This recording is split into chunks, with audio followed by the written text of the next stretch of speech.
every other performer. She added that she and her people were about to leave their present dwelling, but if he came on a certain night, and naming one near at hand, they would have time to give him some lessons. After this one night's instruction and the magic chanter, the McCrimmons were indebted for their acknowledged superiority as pipers, and their fame will last while wind is blown into sheepskin. The magic chanter remains in the family as an heirloom. Now, it's not just the fairies, but there are departed souls as well that are near to the veil, and these can enter the world of the living. Precautions must be taken. It's traditional to dress in costume to avoid any ill will from a departed soul carrying a grudge. Some of the Celts dressed in animal skins or cross-dressed to avoid detection. Men would dress as women, and women would dress as men, and it was socially appropriate. It's also traditional to leave the front door open in the evening for friendly departed family members, so that they can join everyone around the hearth fire on this special night. Now, if you are interested in more information about Gaelic history in the Highlands or Gaelic language training, the Gaelic Other World by John Gregerson Campbell is the source of Scottish Customs from the Cradle to the Grave by Margaret Bennett, and Highland Folkways by I.F. Grant. Scottish Gaelic language training can be found at the Atlantic Gaelic Academy in Nova Scotia, and Soamorostig, which is in Skye. They all have online programs, and there are many other individuals and colleges teaching Scottish and Irish Gaelic. Manx is being revived as well. So I would bid you a good night and safekeeping. Oichevahut.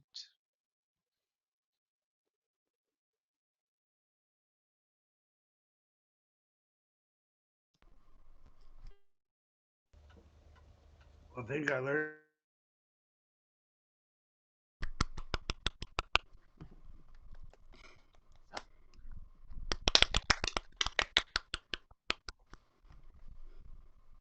Hi, Show Borek. I know we're a little off schedule, but if there's anyone who has questions.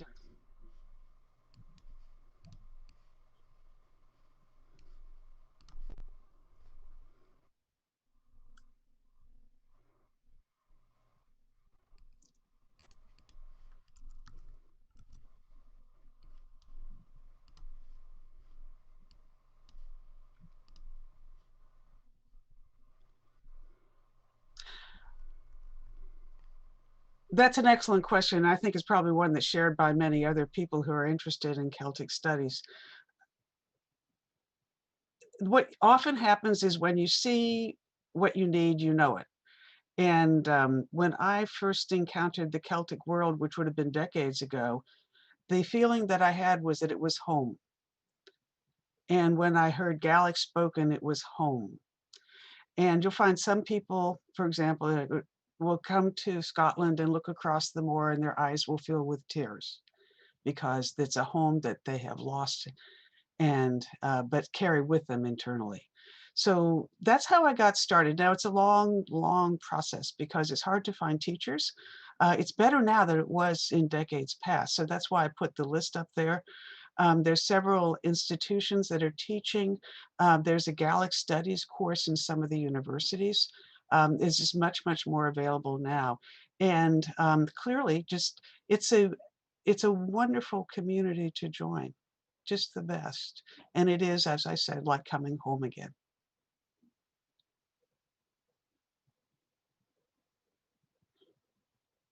So any more questions, or shall I will defer to Tony about moving on in the schedule, or Cedar. Oh, Cedar, you were absolutely astonishing. Oh, thank you Yeah, so much. Glaysquaniel. Yeah, Thank you. yeah. So, and yeah.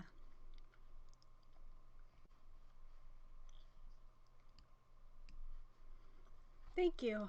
So, next up is Kevin Carr, and he has traveled the world playing rare instruments and exchanging stories with colleagues from many different cultures.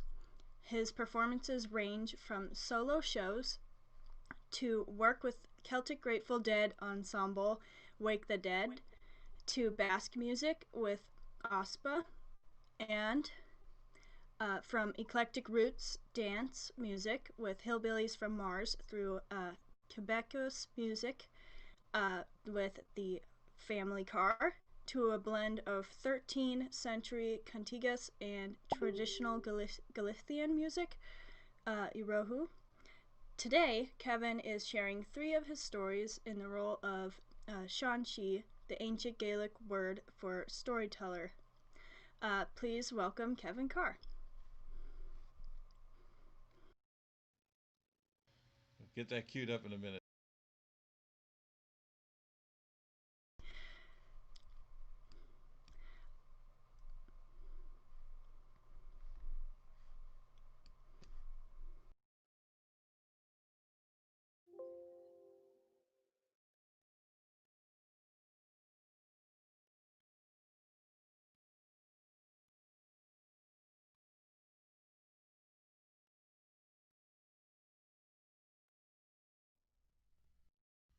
Well, here's a little story from Seamus Ennis, great piper, wonderful raconteur, about a little girl who lived in Ireland a long time back when the children at a certain age were expected to go work in the farming communities for a season.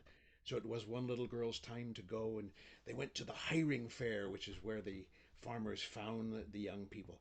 And she was waiting, and there were people being hired to the right of her and the left of her, and she wasn't being hired. She was a little nervous she wouldn't be picked, when up came a little man with a pink peaked cap, red boots above his knees, a little green jacket, and a long grey beard. And he said, "You look like a strong girl, I'll hire you." She said, "Well, my mother said I should get a good wage." "Oh, I'll pay you well. You look strong now. Come along." And the deal was made with her parents, and off she went with them. And in those days, there were no buses or taxis or trams, and so they just had to walk along on their own 2 feet. And as they were walking, he looked at her and said, "Now, little girl, what would you call me?"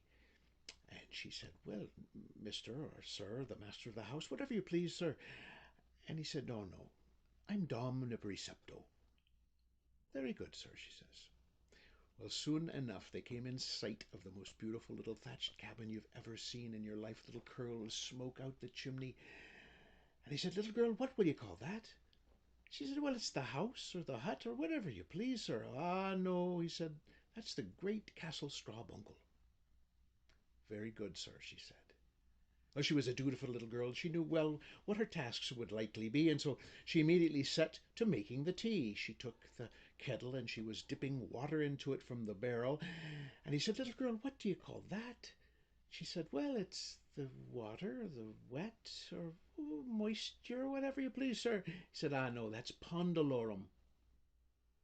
"Very good, sir."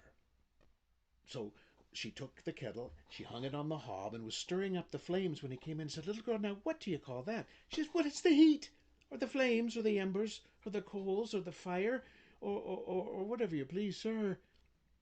He said, "That's hot cockalorum." "Very good, sir," she said.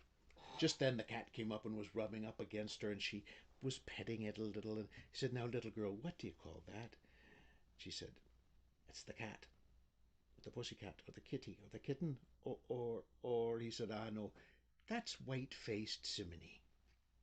Now come, little girl, I'll show you the rest of the house." And he showed her her room downstairs, and he showed her around, and he as they were going up the steps, he stopped and he pointed down, and he said, "Little girl, what do you call these?" And she said, "The steps, or the stairs, or whatever you please, sir." He said, "Ah, no, that's the wooden hill."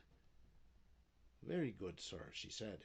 Well, they went on up, and he was showing her around. He showed her in it where his bedroom and where he slept, and he said, "Now, what do you call that, little girl?" She says, "Well, it's your bed or your bunk or your cot or your sleeping place or whatever you please, sir." He said, "Ah, no, that's me barnacle." And a little later He'd had his big nightgown on, but he was having trouble getting his boots. And he said, "Little girl, will you give me a hand with these?" And as she was tugging on the big red boots, he's tugging away. And he says, "Now, little girl, what do you call those?" She said, "Well, they're your boots or your brogues or your flip-flops or your Nikes or your tennies or whatever you please, sir." He said, "Those," she tugged them off, "those are me hay-down trudders." And then he handed her his trousers and he said, "Would you take those and hang them up for me?" "Thank you, little girl. By the way, what do you call them?" She said. "They're your pants or your trousers or whatever you please, sir." "Ah, no," he says, "those are me fortune's crackers. Now, good night, little girl."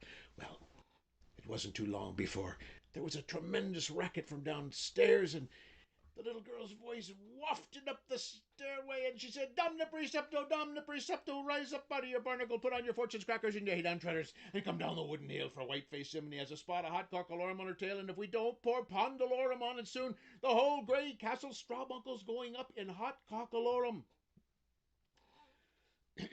Well, Seamus Ennis, he said always that he knew that little girl in later years, and whenever he played this particular reel, which is called The Smoky House, where she'd run a mile.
Once there was a king who was convinced that the good Lord above had placed into his own head all the wisdom in the world.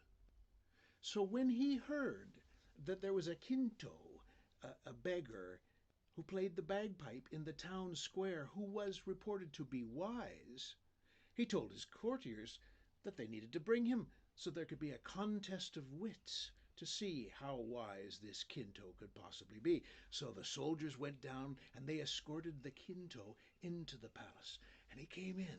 He was a one-eyed man, and he walked before the king, having no idea why he was there. And the king began the contest in silence by holding up one finger. "Well, quick as you please." The beggar held up two fingers. The king sat back in his chair. Thinking deeply, he said, and again, quick as a wink, the Quinto held up his fist. The king sat back and looked around, took a breath, finally nodded wisely and reached through the bowl and selected an orange and handed it to the Quinto. Well, the Quinto, he took the orange and then reached in his pocket and pulled out a crust of bread and handed it to the king. The king took the bread and stood up and said, "The contest is over. This man has triumphed. Reward him richly and send him on his way." And so the Quinto was taken out of the palace and given rich gifts and food and drink. The king, meanwhile, sat pondering, and his courtiers said, "Your Majesty, please, we're uneducated compared to you. Tell us what happened." The king said, "Well, When he came in, I thought I would start with cosmology, and I said, holding up one finger, obviously, meaning there is but one God in heaven. But he responded, of course, yes, there is God in heaven, but his Son was sent to earth. Well, I thought this was a valid point, so I thought to broaden the discourse, and I held up three fingers, of course, meaning there is the Lord in heaven and his Son on earth and the Holy Spirit. And immediately, he put all the fingers together. And of course, that could only mean yes, but the three are one and the same. Well, I knew I could not get the better of him in speaking of spiritual matters. I'm going to tell you a ghost story. But every good ghost story needs some mood, needs some ambience. So I'm going to play maybe a couple of pieces of music. The first used to be called Rowing from Isla to Wist. Well, I rearranged it slightly, so it sounds more like Charon crossing the Styx. The second one is a song that is a lullaby. It is a song of protection, and it fits the story. It's called All Through the Night.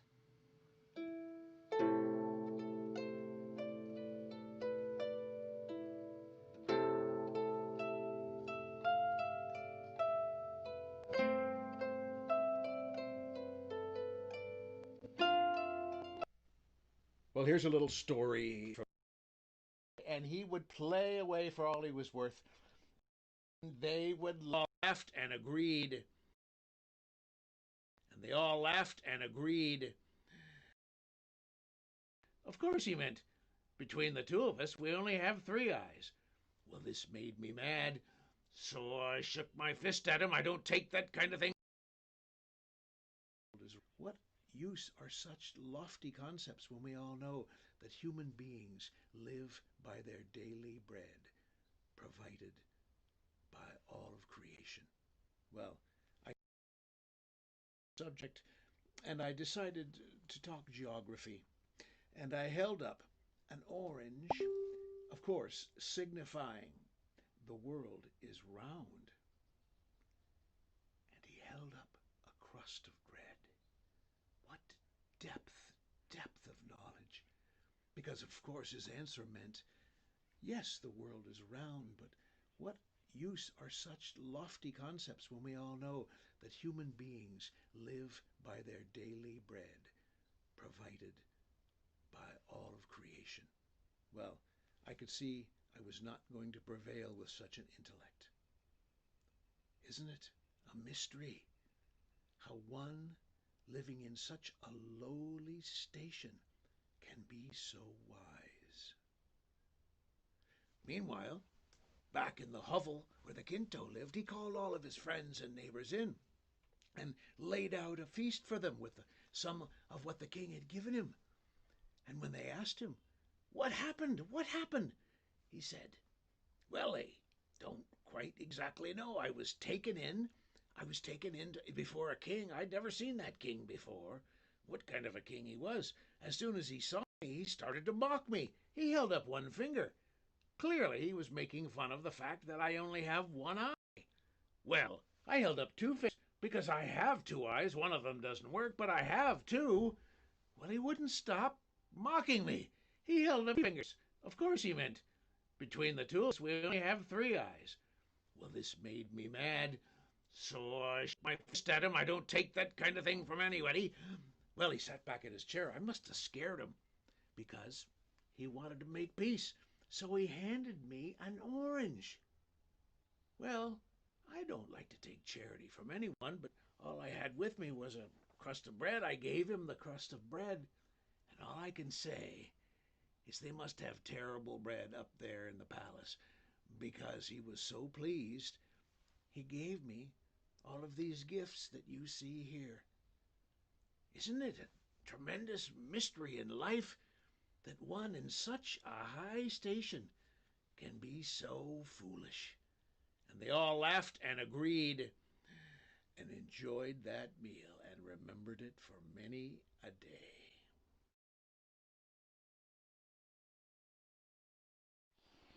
A long time ago in Ireland, there was a man named, of all things, Paddy. And Paddy lived in a part of Ireland where the people loved music and they loved dancing. And Paddy had somehow gotten himself a set of Irish bagpipes. And he learned to play one tune. And it was a tune called The Black Robe. Now, The Black Robe is a very popular tune, and it's a great tune for dancing. And it sounds something like this.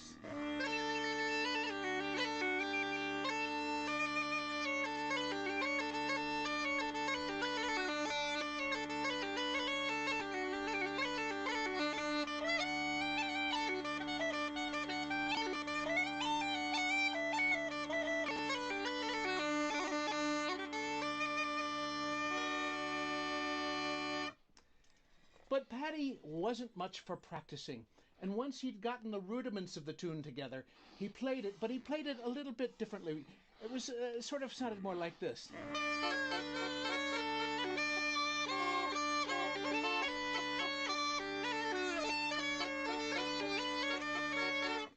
Well, you get the idea. You will notice, however, that it was rhythmic, for all that it lacked in melody or style or grace. Now, I said that the people in that part of the country were crazy. They were mad for dancing and music. And so they loved to invite musicians along to any kind of party or crossroad dance or wedding or christening. But there was a problem, and that was that the only musician in that part of Ireland was Paddy.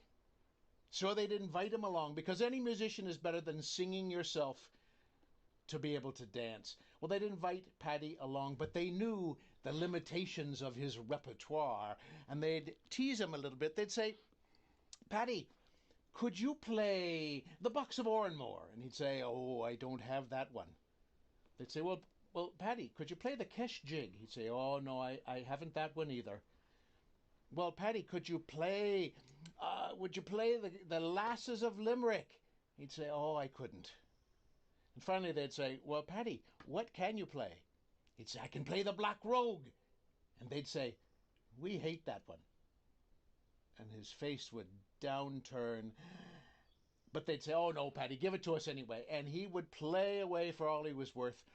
And they would laugh and dance all night long. Well, one night, Paddy was on his way home from one of these occasions. And he had had so much fun, and it had been so wild and so full of life that he found himself exhausted beyond belief, and he couldn't even make it all the way home, and he had to lay down in the ditch and take a nap before he could get all the way home. And he fell asleep, and he was snoring away in the ditch when he felt something wet on his face. Well, he opened one eye, and there was the snout of an animal right there in his face. Well, Paddy went from horizontal to vertical in one move. And he looked. Now the night, which had been clear, had suddenly gone all misty, and he couldn't quite make out what kind of a creature it was. And it looked, at first it looked like a pig. And he looked down at it, and he tried to get to one side to see if he could see the silhouette. Maybe he could identify it. But the creature turned to face him. And now it was misty again, and he tried to get to the other side to see. Now it looked more like maybe it was a goat, or now maybe a pony. He wasn't sure. And then he moved again to the other side, and now the creature was looking. Now it looked more like a cow, and a good-sized one at that. And he got to the other. Now it was more the size of a horse. And finally he said to the creature, he said, "Will you hold still so I can see what manner of being you are?" And the creature spoke to him. And the creature said, "Paddy, don't you know me?" And Paddy said, I don't believe I've had the pleasure." And the creature said again, "Paddy, what night is it?" And he said, "Well, let's see, it's the,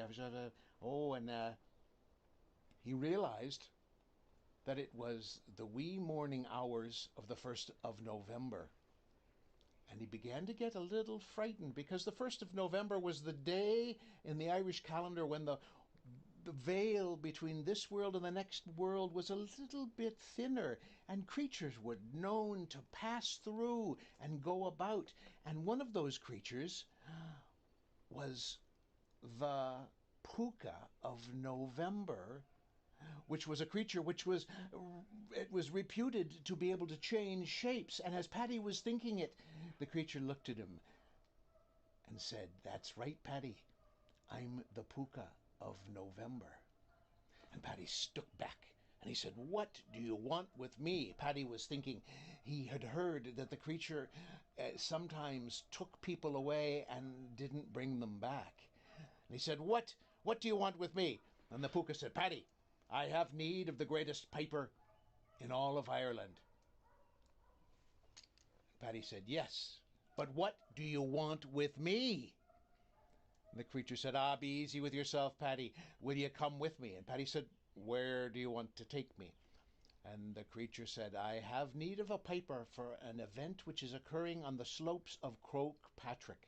Now, Cope-a-cabana was a famous sacred hill in that part of Ireland, and oftentimes if you had done something bad and you confessed it to the priest, they would tell you to make a pilgrimage to Cope-a-cabana.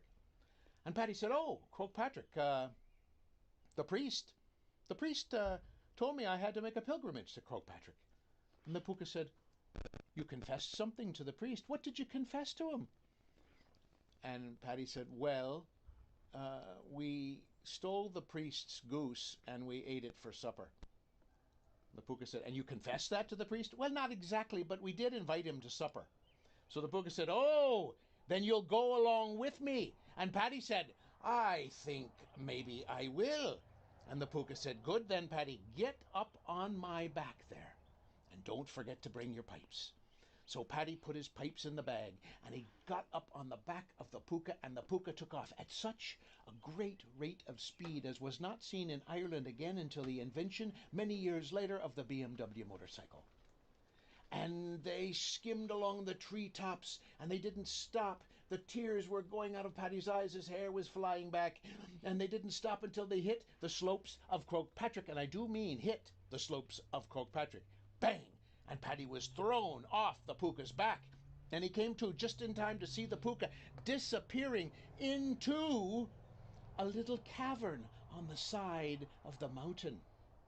And Paddy picked up his pipes and followed the puka into the cavern. And inside was a party going on, the like of which Paddy had never seen before. There were more than 100 wild-eyed, white-haired women, and they were boogieing down. And the torchlight on the side of the cavern was glinting, and it was a wild scene altogether. And Puka said to Paddy, "Paddy, would you like a drink before you give us some music?" And Paddy said, "I think I would." And the puka made a motion, and a little door in the side of the cavern opened up, and out came a goose, a little goose with its little wings like this, balanced out front, and there was a little tray on the goose's wings, and it walked forward, and Paddy reached for the cup that was on the tray, and he recognized the goose. He said, that is the goose. That's the goose that..." And the puka said, "Paddy, never mind that. Remember where you are. Now please drink your little beverage and give us some music." And Paddy, he drank his little beverage, and he buckled on the pipes, and the goose disappeared, and Paddy buckled on the pipes, and he hoped that they would like the Black Robe, and he hoped that he could do that. But when he started to play, the Black Robe was not what came out. Every jig, every reel,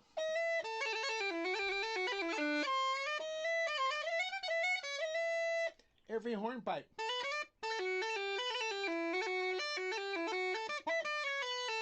every piece of music that had ever occurred in the whole long history of Ireland came gushing out of Paddy's pipes. It was the most amazing experience Paddy had ever had. He had only to think of a tune, and it would come out perfectly. And the women were dancing and dancing, and the music was splashing over everyone. And it was a wild and wonderful scene. And when Paddy had played all the music that ever had been in Ireland, he had no choice but to go on, and he began playing. He began playing Beethoven and Bach, and he played all manner of classical music, and then he went on to play pop music, and it went on into the future, the far future. He played U2, he played the Beastie Boys, he played hop, he played every type of music that had ever been played and could ever be played, came gushing out of the pipes without the slightest effort on his part. Well, Paddy, he just played and played. It was such an ecstatic experience. But finally there was the sound in the distance of a rooster crowing the dawn. And the puka came up and said, Paddy, it's time now. I have to get you back before the sun is fully up in the sky, or I'll never, ever be able to return you to your world. And Paddy did not want to stop. He did not want to stop playing. But finally a little thought was buzzing around in his head, and he thought of his old mother on the farm doing all the work by herself with no one to supervise her. And so finally he stopped playing, and the puka said, excellent choice, Paddy. But now, never let it be said that we here in the other world don't pay the piper. And he went around with a red sack, and each one of those women reached into her apron and drew out a handful of gold coins and threw them into the sack until it was bulging almost as much as the Paddy's eyes were bulging in as he watched this spectacle. And then Puka said, that's not all, Paddy. Look behind door number 2. And he looked over, and the little goose came out. That same little goose came out with a set of pipes that was made of sterling silver. Paddy said, for me. Yes, said the Puka.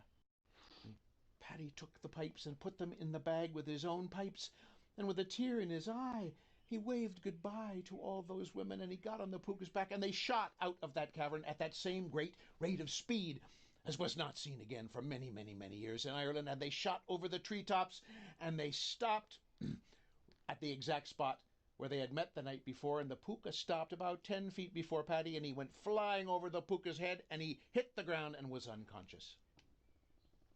And he did not come to until the sun was up in the sky. And when he did, he had such a headache. Oh!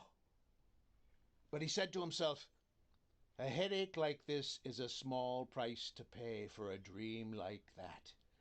A dream like that would sustain a man for the rest of his life, a musician of my caliber. And he thought it a great gift.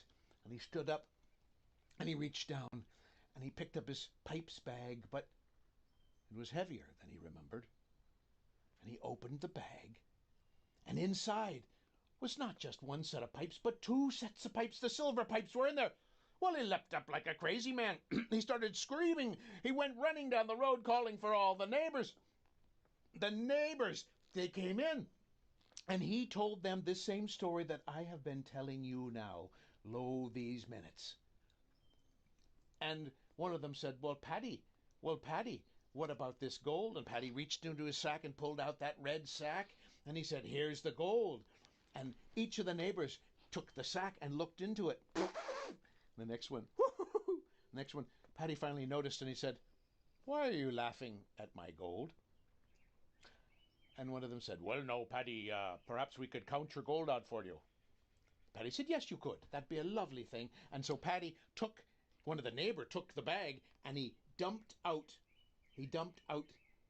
the gold, and out came a shower of golden autumn leaves. Everybody was snorting, but Paddy said, wait now, and I have my silver pipes. Now listen to this, what comes out of these bagpipes. And he began squeezing the pipes, and this is what came out. He tried to play the Black Robe.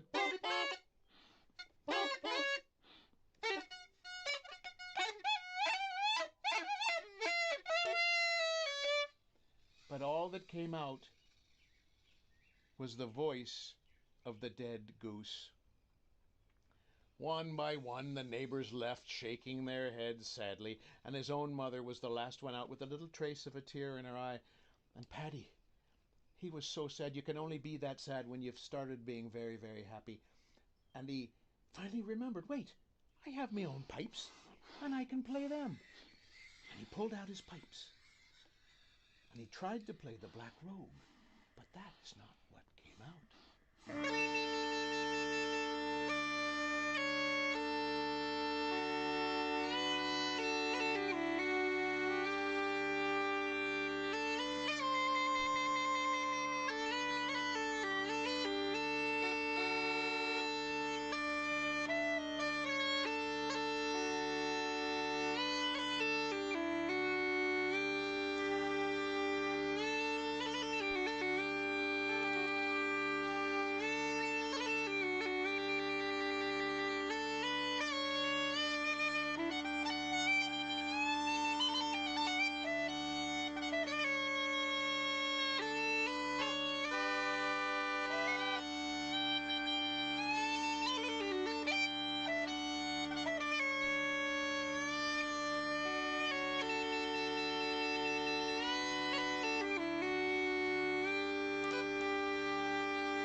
And ever after that, Paddy was known as the King of the Pipers, and he lived a long musical life.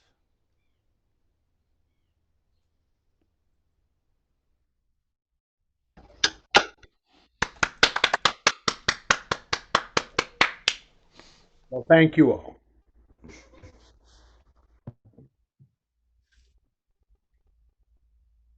That was truly, truly delightful. Thank you so much, Mr. Kevin Carr.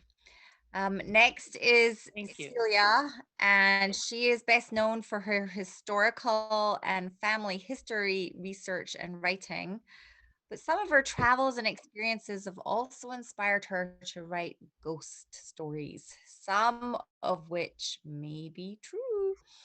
So you can decide for yourselves which parts are true and they're embellished or not. Let us welcome Celia. Thank you.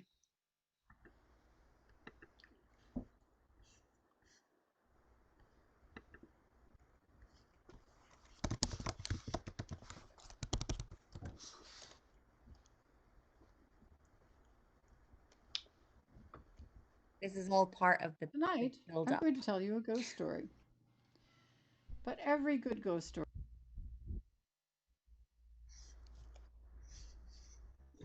Tonight, I'm going to tell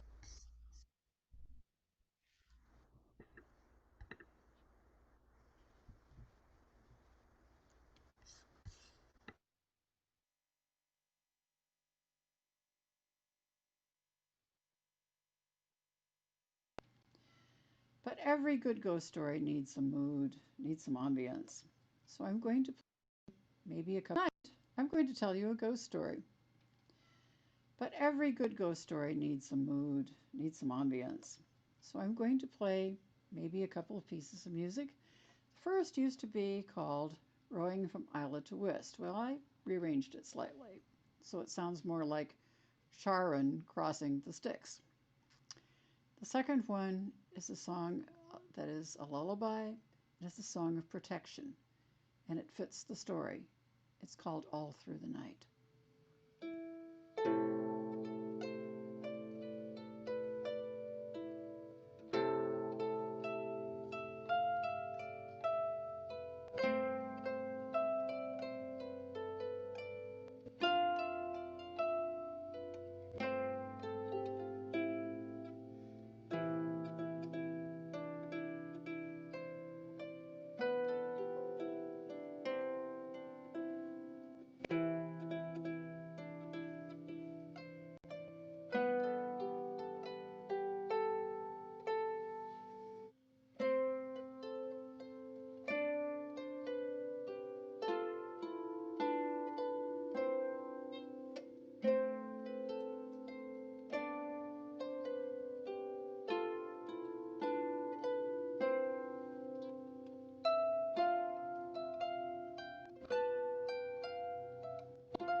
Long ago, I lived in a 100-year-old haunted house in an older eastern city. No one who ever spent a night there ever doubted the haunting.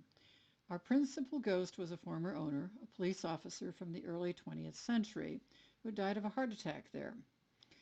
He'd been ill for some time before he died, and apparently thinking he just had heartburn, he would pace the upstairs landing and then go down the stairs to the kitchen. Every night between 2 o'clock and 3 a.m., his ghost still paced the landing and everyone in the house could hear him. The ghost liked us, and we were told that when he liked an owner, he guarded the house. But in our case, a higher power thought that he and we should get some extra help.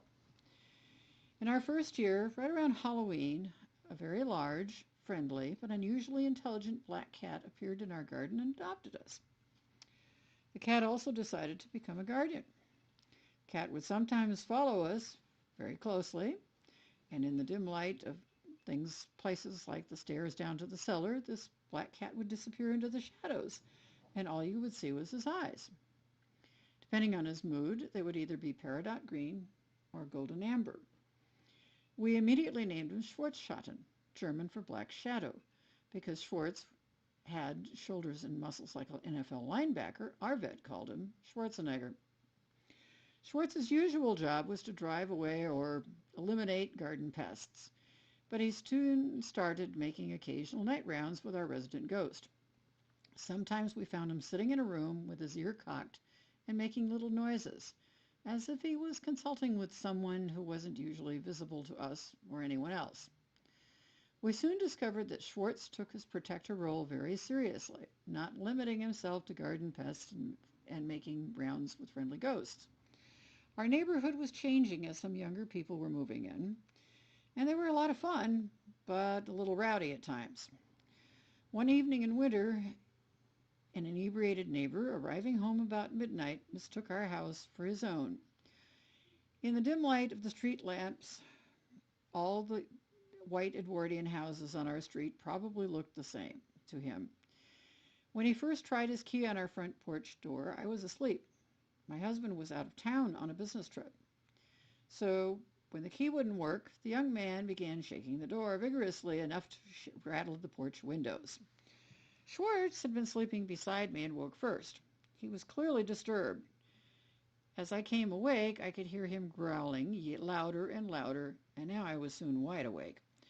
The man might or might not have heard Schwartz's ominously growing growl because of the intervening porch door and 2 solid oak doors on either side of a small foyer into the living room.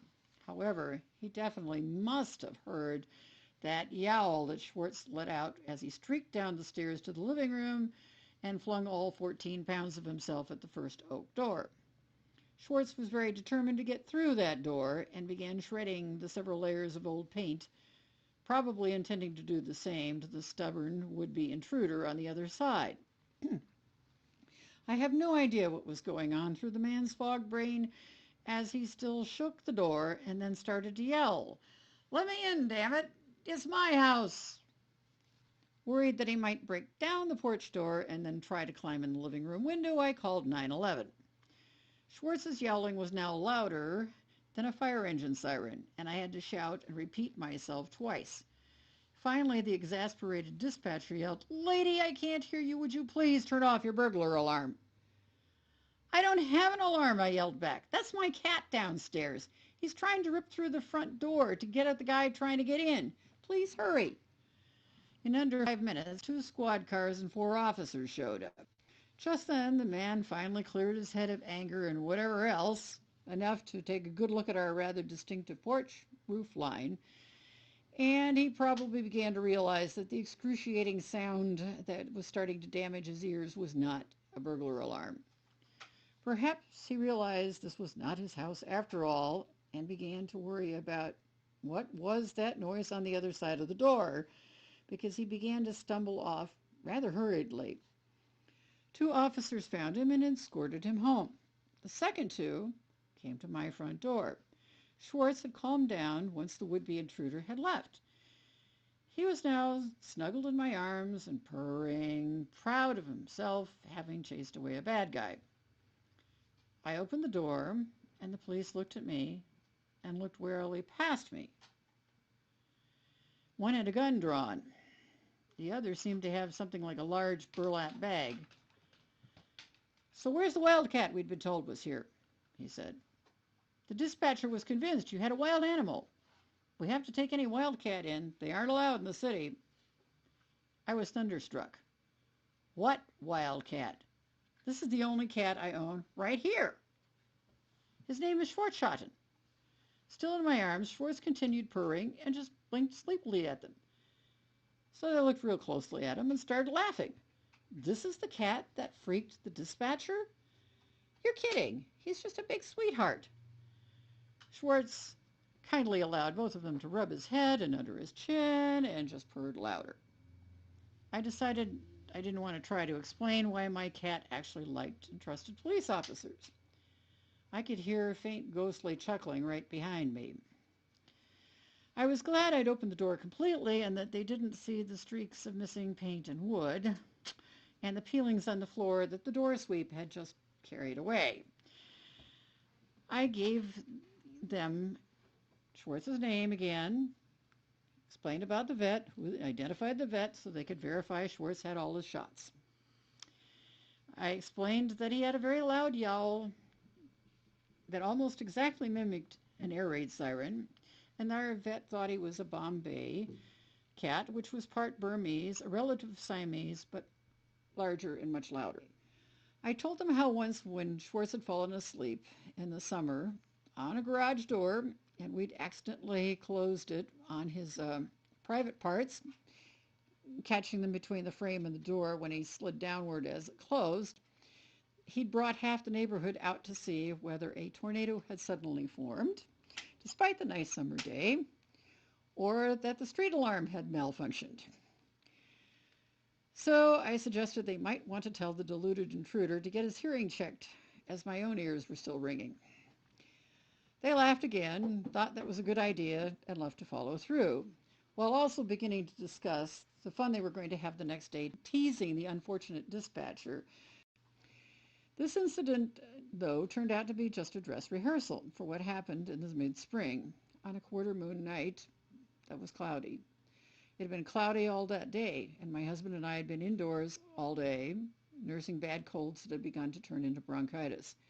We'd gone to bed early with some Robitussin DM and to ensure sleep, a couple of small glasses of Galliano. So after homemade chicken soup and the Robitussin DM and the little Galliano, we were dead to the world. And we didn't hear much of what happened. We might have wakened up slightly at the tail end of the event, probably thinking we'd heard something blowing around in the breeze that might have fallen. We went right back to sleep. The first evidence we found the next morning, but the rest we heard from a neighbor's son who heard what happened third hand at his high school. So next morning, Tony went down to the cellar for a jar of raspberry jam and noticed that there was more light coming into the cellar from the window on the north side by the stairs. The storm window had been removed from the outside, and it was lying cracked where it had been dropped on the sidewalk outside, and there was a pry bar next to it. The inside window frame was badly scratched, and the concrete block opening was literally covered with black fur, top, sides, and bottom. Someone had clearly tried to break into our cellar, and Schwartz had been at the window to stop them, fluffing up his fur to look more ferocious. But why hadn't he yowled? Even with the Robitussin and the Galliano, surely we would have heard that siren yowl of his. About a week or so later, I was removing the straw from around my roses when a neighbor's teenage son strolled over from a home across the alleyway. Schwartz was with me, swatting at bits of straw, trying to get me to play. The neighbor's son, Will, came up, smiled, bent, rubbed Schwartz's head, and when Schwartz rolled over on his back, rubbed his tummy. He casually asked, "Did anyone ever tell you that your house is haunted by the ghost of a police officer?" I stood up and asked, "How did you find out?" "We've known since the first night we moved in here. He's buddies with our big boy here." Will stood, nodded, and said, "I know someone tried to break into your house not long ago. but I don't know who it was. The story is simply all over my high school, and I think it started among the seniors, but since I'm only a freshman, everyone and their brother would have heard it long before it got to me. This is what I heard, though. Your ghost cop and Schwartz here drove the kid off. The story is that the guy tried to get in through one of your basement windows, and he pried the storm window out and accidentally dropped it when Schwartz jumped in the opening and fluffed out his fur, bared his teeth, and growled. The guy was startled, but he thought quickly and figured that since he was wearing gloves and had a crowbar and a heavy flashlight, he was just going to bop Schwartz on the head when he got in the window. Will looked at me and Schwartz with worry all over his face, and he knelt down and rubbed Schwartz some more. Boy, I'm glad he didn't get in and hurt you. You're good people, and I really like this guy. Will was still rubbing the cat, and he continued. Your burglar didn't know you were in the house. I'm glad he didn't get in. I think he's a senior at our high school. Someone said he's big, mean, and that he's on drugs. He might have clubbed you and your husband, except Schwartz and the cop stopped him. The guy told his friends that Schwartz jumped him from the windowsill, and the cop was there right behind the cat. He says the cop first looked out the window and glared at him. The kid told his friend that then the whole area around the window started icing, and then he could see his breath. Then he said the next thing he saw was the policeman's face coming toward him, and he saw a hand reaching through the window to grab the jacket. Then he saw the cat coming with the police officer, and he'd grown. He looked like a panther. And they're both coming through the wall, right at him. He ran. He just took off. He said he thought your cat is as out of this world as the police officer. And he swore he would never go near your house again. I think he must have been drinking or doing drugs. I mean, really, I know you have a ghost because the owner just before you, Mr. Albenberg, took to drinking because of it and told my dad. The ghost didn't seem to like Albenberg, but a cat that turns into a panther and can go through walls. I can imagine your guy fluffing up and looking bigger, but not as big as a panther. Schwartz has got a big yowl and is a tough cat for a cat, but he is just a cat. He's also such a nice guy to everyone around here. And Will rubbed Schwartz's tummy some more. And Schwartz just gave us both one of those, I am very happy now. Contented cat blinks, and then he seems to smile as if he understood every word of Will's story. That night, we gave Schwartz another steak dinner and said a prayer of thanks for our friendly ghost police.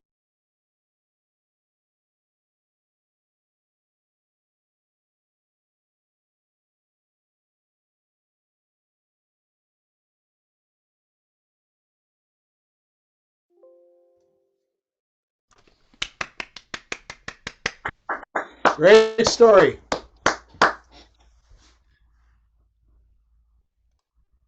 That was wonderful. That story is actually almost entirely true, and there were two incidents. There was a second one, a different kid, a different couple of kids, and yeah, there are a number of kids in Minneapolis that will never ever go near that house again.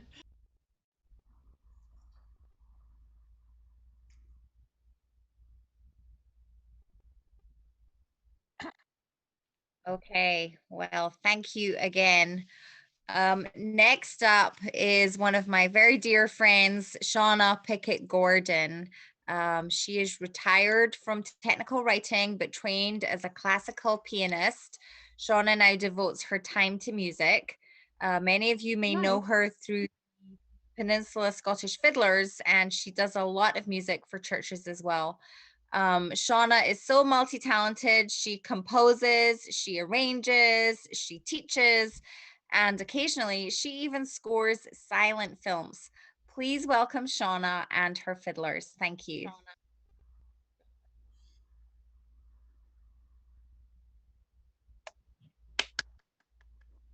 Hello, I'm Shauna Pickett Gordon, And I'm lucky enough to work with a Bay Area traditional string orchestra who have played together for 30 years, the Peninsula Scottish Fiddlers. A few of them will be performing today. First, you'll see a masked and distanced group in one of our favorite tune sets. And then next will come fiddler Tim Stevenson, who has been working on some classic Northeast master tunes and who graciously is letting me accompany him.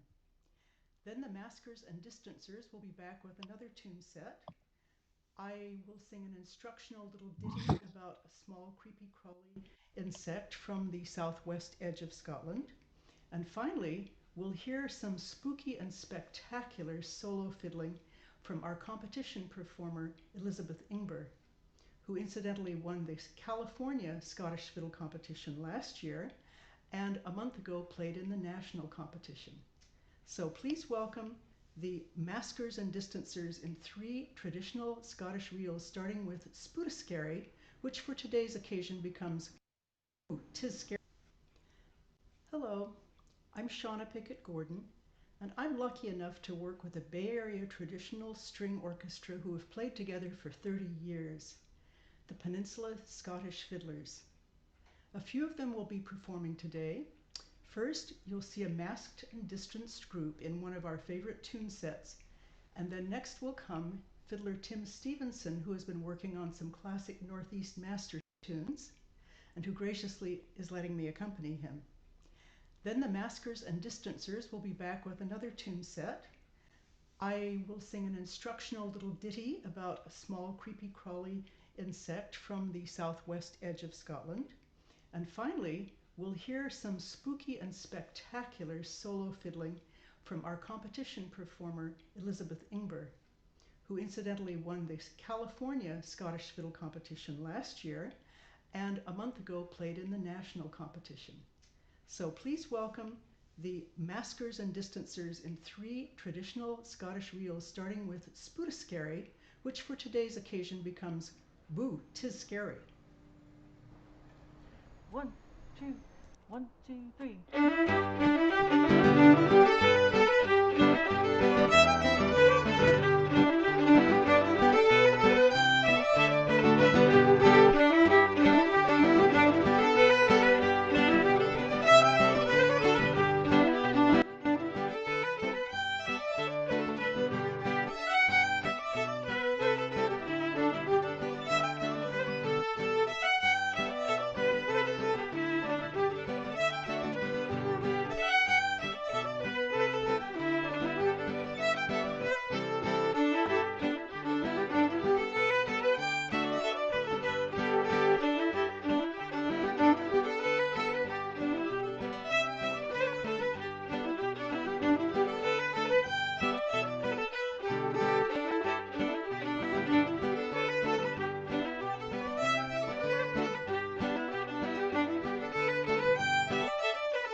Hello again.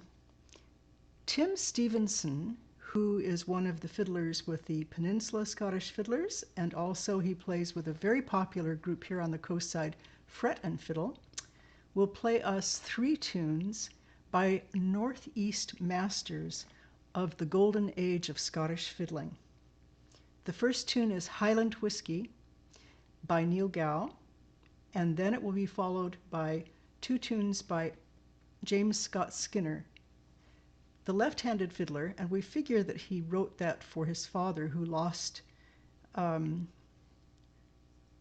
fingers of his left hand in a shooting accident and switched to bowing with the left because then you can finger with your right. So the left-handed fiddler, and then the dreaded The Hurricane. You won't believe that tune. It's really wonderful, and Tim plays the heck out of it. And I will have the pleasure of accompanying him.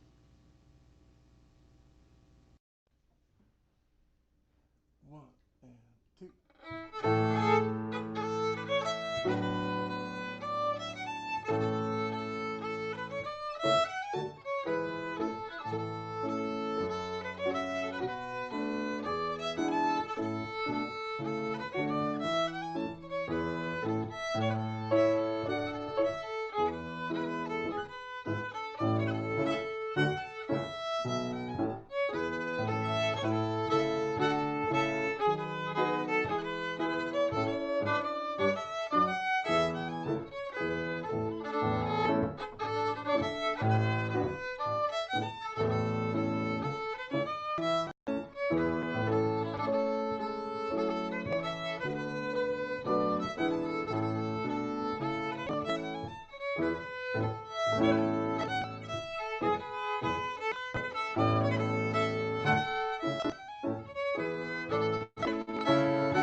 Now the place on the map may look like Kirkcudbright, but it's Kirkcudbright, and this is the Wee Kirkcudbright Centipede by Matt McGinn.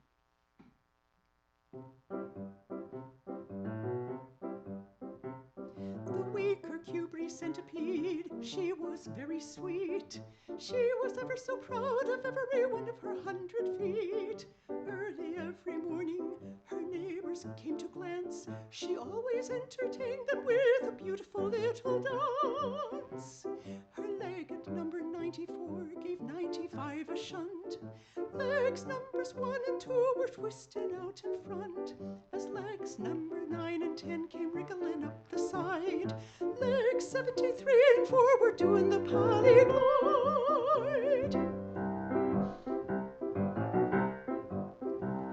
Her neighbor Jenny Longlegs with jealousy was mad.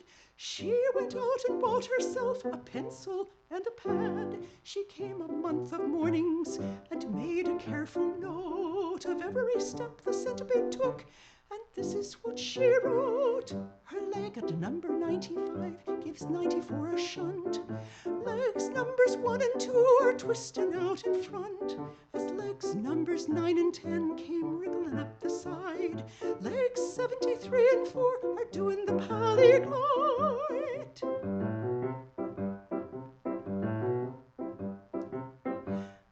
Armed with exact notation, young Jenny Longlegs tried to dance just like the centipede. She failed and nearly cried. She grabbed a hold of the centipede. She says, "Now have a look and tell me how you do these steps I've written in my book."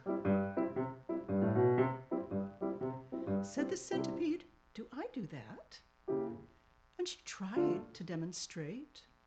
She'd never thought on the thing before. She got into a terrible state. Her 100 legs were twisted. She got tied up in a fankle. She fractured 7 shin bones, 14 kneecaps, and her ankle. As legs numbers 1 and 2 were tied to 3 and 4, legs numbers 5 and 6 were trampled on the floor. Leg number 15 was attacked by number 10. 97 and 98 will never dance again.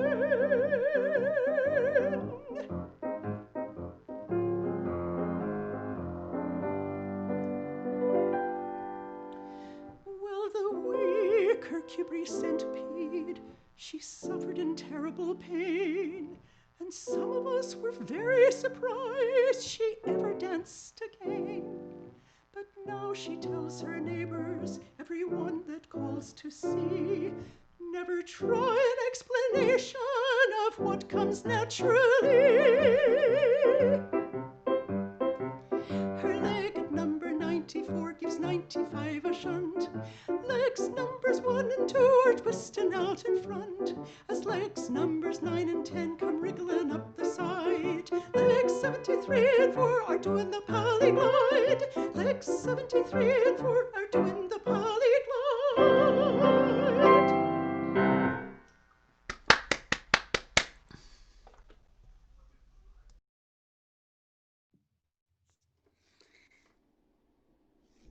Fyvie Castle is an air by James Scott Skinner.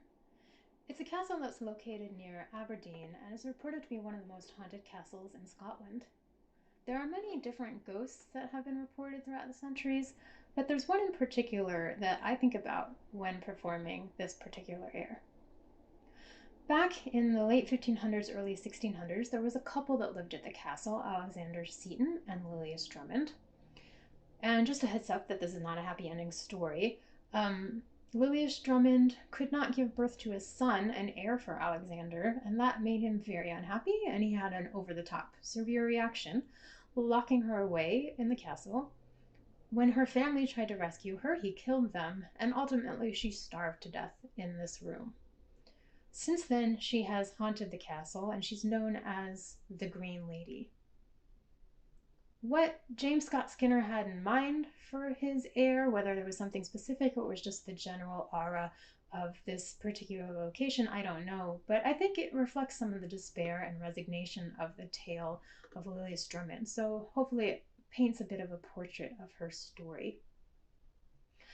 James Scott Skinner was sort of an early version of a crossover artist in that he pulled in both traditional fiddle techniques and classical sounds in some of his compositions. So you'll hear some of the classical flavor in this particular air, and there are some classical techniques that I've pulled into this piece, including harmonics and a technique called ponticello, where you play a bit closer to the bridge and you get a kind of wispy, fuzzy, scratchy sound. And both of those work really well for the mystery of this particular story and are kind of appropriate for this particular time on October 31st.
This set is a combination of a march, strathspey, and reel, which is the usual combination of tune types for competition sets, along with an air.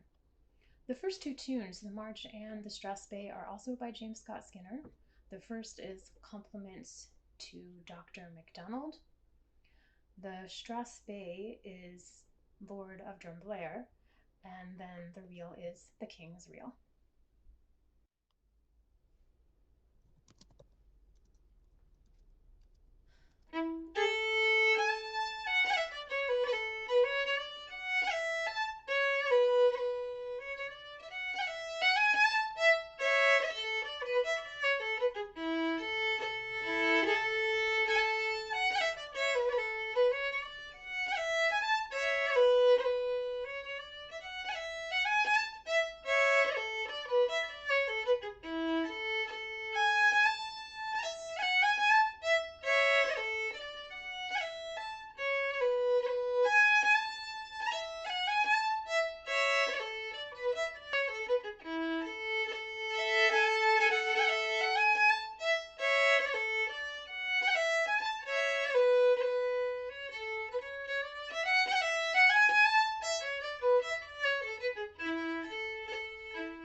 That was fantastic. Thank you to Shauna, Pickett, Gordon, the Peninsula Fiddlers. What an incredible bunch of talent you all are. That has really got me geared up for Halloween. Next up on our show this afternoon is Willie Hardy. He is going to take us into a bit of poetry. We're going to the Scots Poetry Corner. And Willie is the first chieftain of the Caledonian Club of San Francisco, which is well known for hosting their big events at the Pleasanton Highland Games in California. Willie loves all Scottish literary arts, and he is a practitioner of the Scots dialect of English spoken words in the lowlands of Scotland. Now, today's reading may be a wee bit harder to understand than what you are used to. So sit up straight, pay close attention, and let's have a warm welcome for Willie Hardy. Thank you.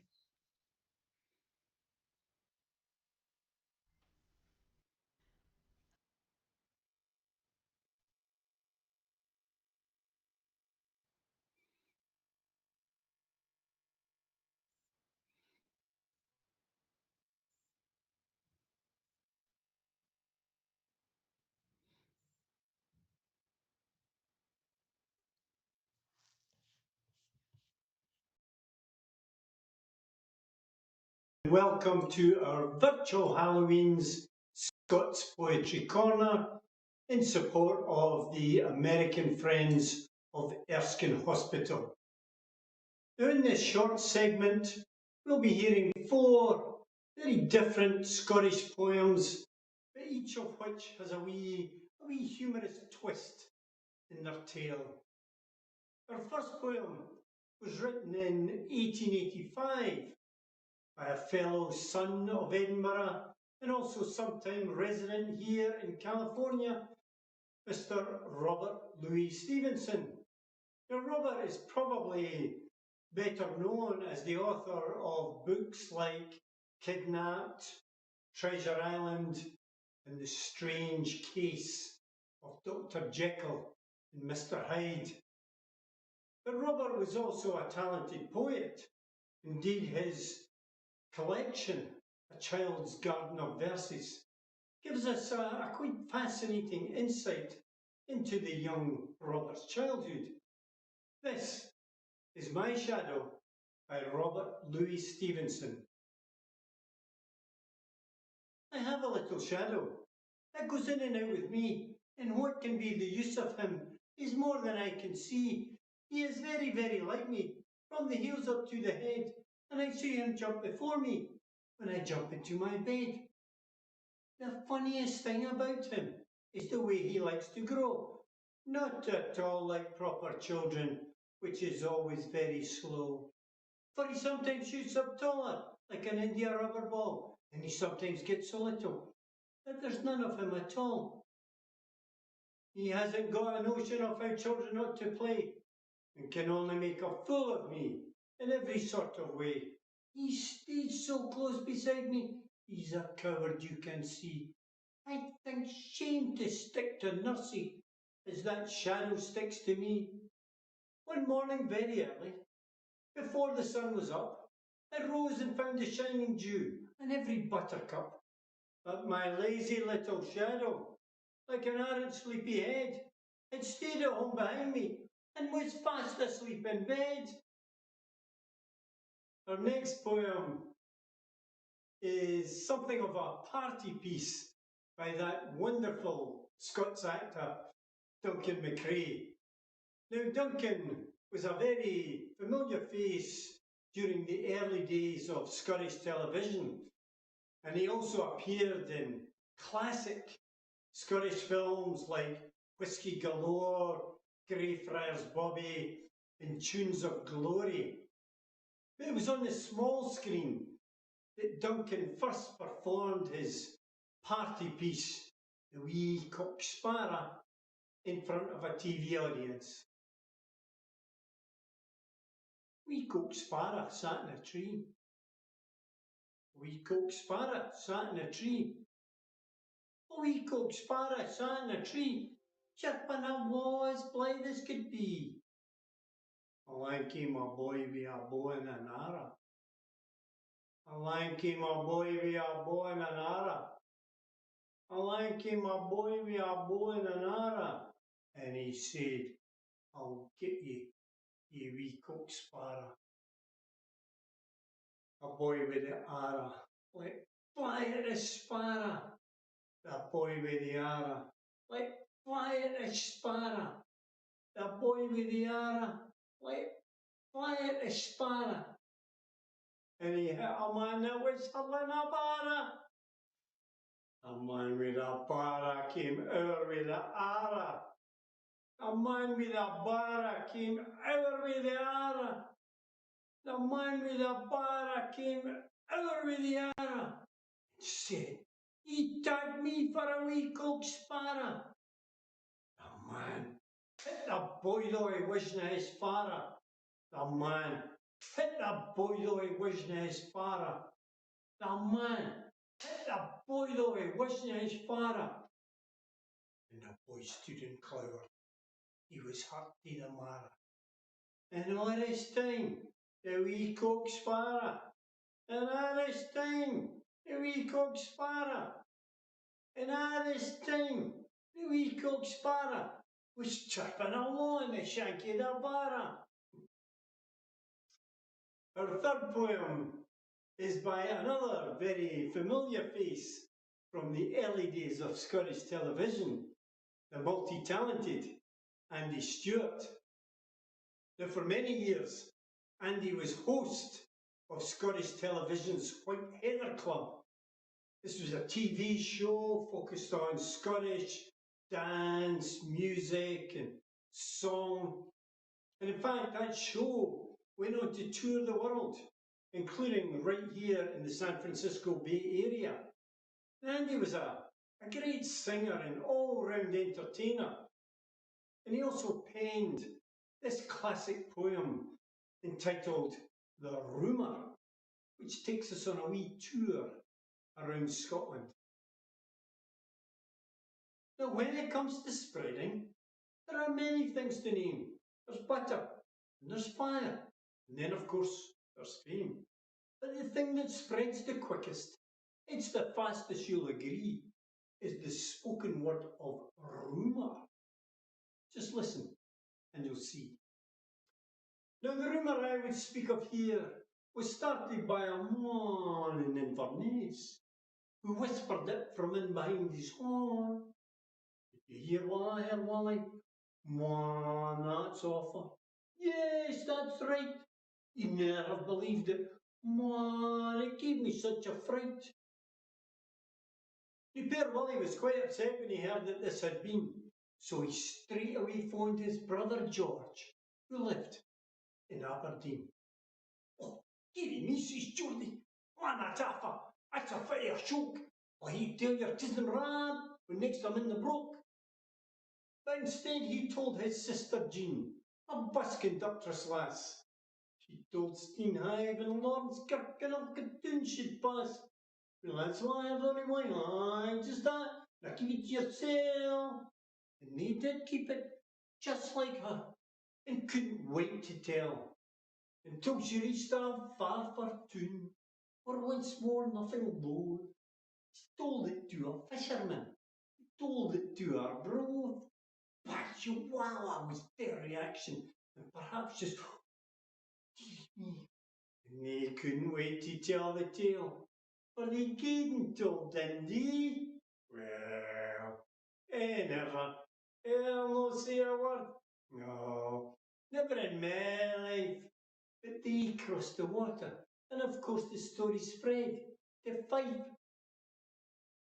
It was told every mean place, spread from door to door. Though they listened cautiously at first, they soon said, tell us more.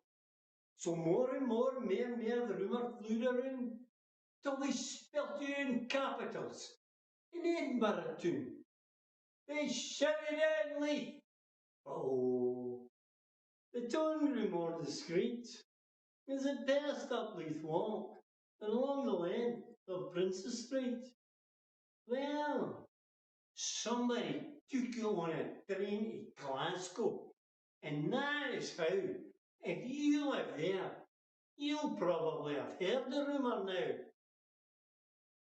Not that that's where it finished, for it carried on past by a steamer going westward. Told the island, not fast. And then the truth the Irish said, the thought was a shame. They didn't like the rumour, so they sent it home again. To Stranraer came, then northwards o'er Ayrshire and Kintyre, where it spread, they say, quite freely, like the heather was on fire. Oban, Mullen, Tobermory, Mallyguile, and that is why, once again by way of water, the rumour came to Skye. But they couldn't tell it further, and the reason is because, by the time it reached the island, they'd forgotten what it was. Our next and final poem in our Scots Poetry Corner takes us back to the late 18th century in Scotland, and the poem John Balacon, which was written by a young Robert Burns in 1782. Now, if you're not familiar with the name, John Balacon is the personification of the cereal crop barley, which, as many of you know, is used in the making of Scotch whisky. And at first blush, this poem may come across as a fairly dark tale of John Balacon's death, resurrection, physical abuse. But listen closely. It actually tells us about the making of Scotch whisky, and indeed the joys of a wee drap of the water of life, a wee dram of Scotch whisky, a wee taste of the blood of John Balacon. There was 3 kings into the east, 3 kings baith great and high, and they sworn a solemn oath John Balacon should die. They took a plough and ploughed him down, put clods upon his head, and they sworn a solemn oath John Balacon is dead. But the cheerful spring came kindly on, and showers began to fall. John Balacon got up again, and sair surprised them all. The sultry suns of summer came, and he grew thick and strong, his head well armed with pointed spears, that no one should him wrong. The sober autumn entered mild, when he grew wan and pale. His bending joints and drooping head showed he began to fail. His colour sickened mair and mair. He faded into age, and then his enemies began to show their deadly rage. They've ta'en a weapon, long and sharp, and cut him at the knee, then tied him fast upon a cart, like a rogue for forgery. They laid him down upon his back, cudgelled him full sore. They hung him up afore the storm, and turned him o'er and o'er. They filled up a darksome pit, wi' water to the brim. They heaved in John Balacon. They let him sink or swim. They laid him out upon the flare, to work him farther woe. And still, as signs of life appeared, they tossed him to and fro. He wasted o'er a scorching flame the marrow of his bones. But Miller used him worst of all, for he crushed him between 2 stones. And they ta'en his very heart's blood, and drank it round and round. And still, the mair and mair they drank, their joy did more abound. John Balacon was a hero bold, of noble enterprise, for if ye do but taste his blood, 'twill make your courage rise. 'Twill make a man forget his woe, 'twill heighten his joy, 'twill make the widow's heart to sing, though the tear were in her eye. Then let us toast John Balacon, each one a glass in hand, and may his great posterity ne'er fail in old Scotland. John Balacon, ladies and gentlemen.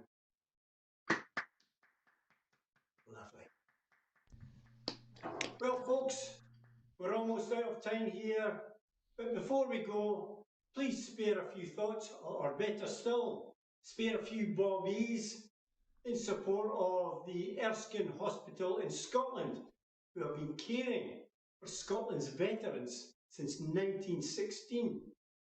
Now, normally, and I emphasise normally, the American Friends of Erskine host a bunch of fundraisers throughout the year at Scottish Games and Scottish socials right here in the Bay Area.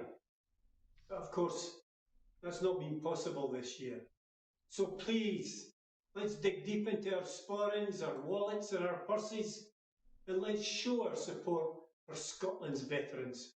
You can donate to the American Friends of Erskine if you look at the URL that's scrolling at the bottom of your screen.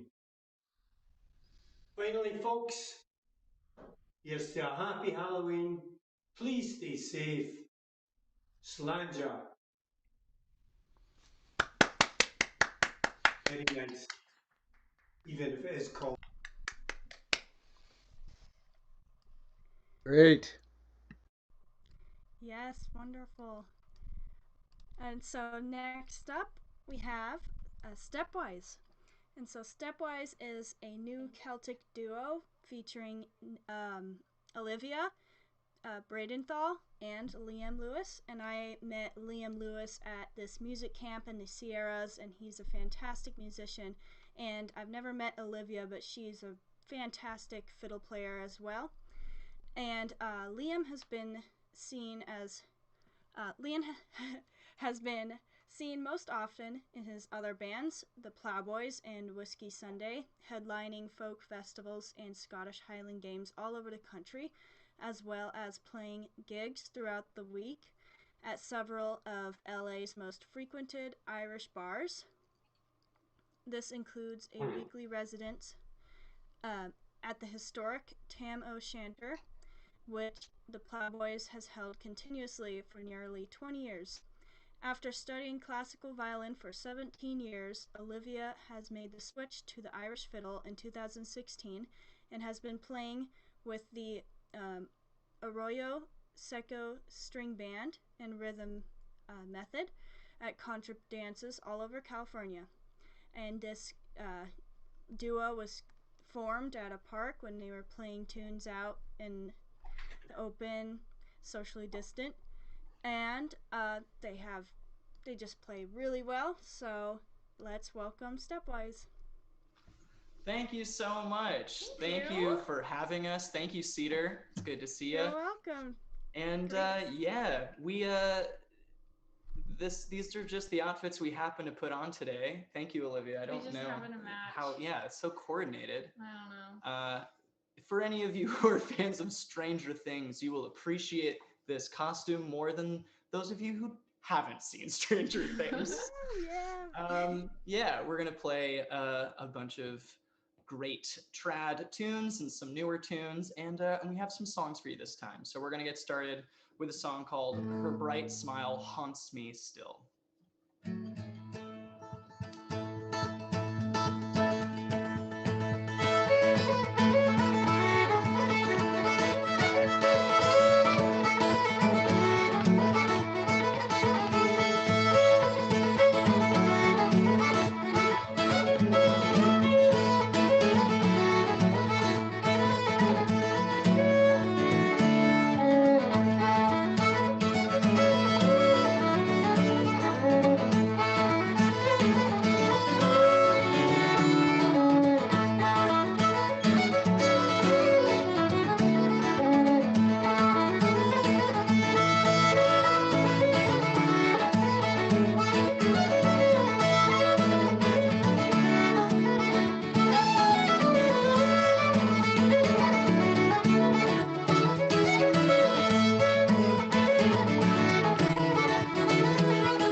bright smile haunts me still.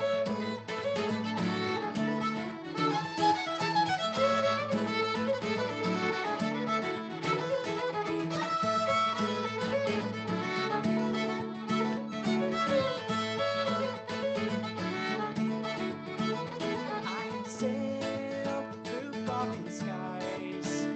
I had charted hazards pass. I had seen the storm rise like a giant in his wrath. Every danger I had known, that reckless life can fill. Though your presence now is grown, the bright smile haunts me still.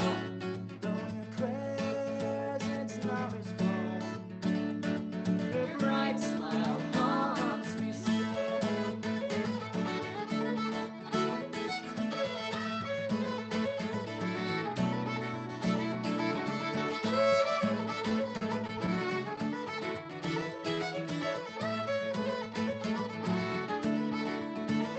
At first, sweet dawn light, as I gaze upon the deep, her form still greets my sight, while the stars their vigils keep.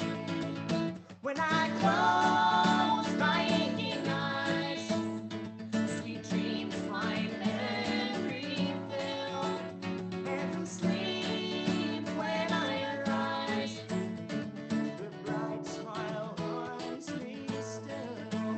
And from sleep when I rise, the bright smile haunts me still.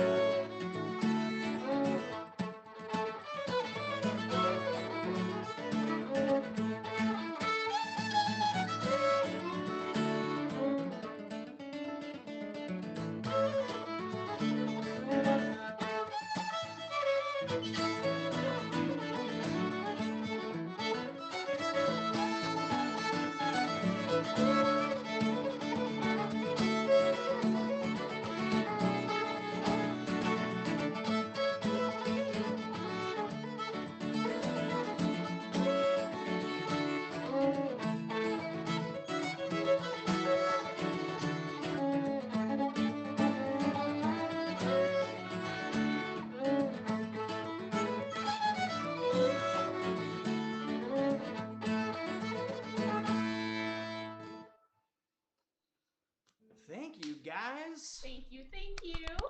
Yeah. Ooh, these hats are not going to stay on for long. I can tell. Thank you, guys. Give me some thumbs up if you can hear us singing and the instruments okay. Thank you so much. Love that. Cool. The next one we're going to do for you is a Quebecois tune. It's also kind of a newer tune. The last tune that we started with is called Red Prairie Dawn, a Gary Harrison tune. And that's more played in old time and bluegrass circles, but plenty of Irish musicians also play it.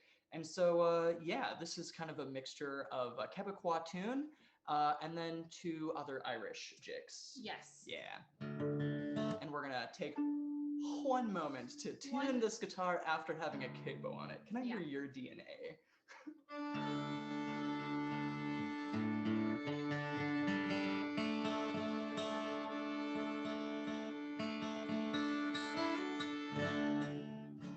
Cool.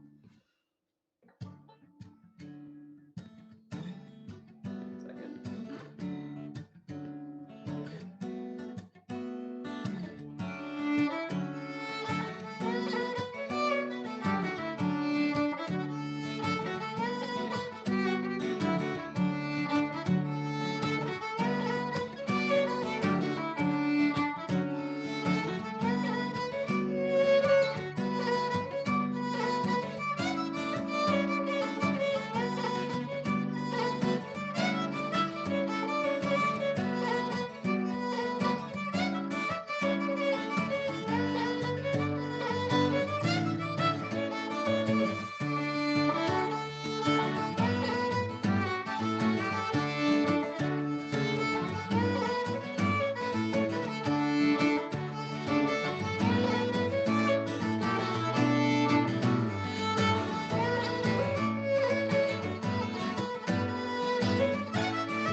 Thank you. Thank you. Ahoy. Ahoy. I'm just gonna check off our set list here. Yeah. Ooh, this is a cool one. This is a Liz Carroll set. This is called Smokies and the Arabath, I believe. Something like that. Yes, I keep forgetting to look up what the Arabath is. She has this great book of fiddle tunes where she has a description of the inspiration for each of them. But if you guys know Liz, she's written like 300 tunes, so sometimes it's hard to keep track of all the stories. Yeah. But this is one of the first tunes we probably technically played together. It is, yeah. Yeah. It is. So it's come a long way. Come a long way. Cool. Tighten my bow really fast. Okie doke. That's the fastest I've ever seen someone tighten a bow. Look at you go. That's yeah. I didn't put that in my bio, but I'm really fast at tightening my bow. Don't you forget it. Is that good?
polyester plastic blend is not breathing as much as I thought it would. Yeah, unfortunately, these costumes are 100% made out of straws. mostly Tupperware. Oh my gosh. Holding us in. I'm just squeaking on my So chair. comfortable. We did it for you guys. Yeah, we did. Yep. What else do we have here? Oh, we're gonna have you sing a song. Oh yes. Is that still okay with you, Olivia?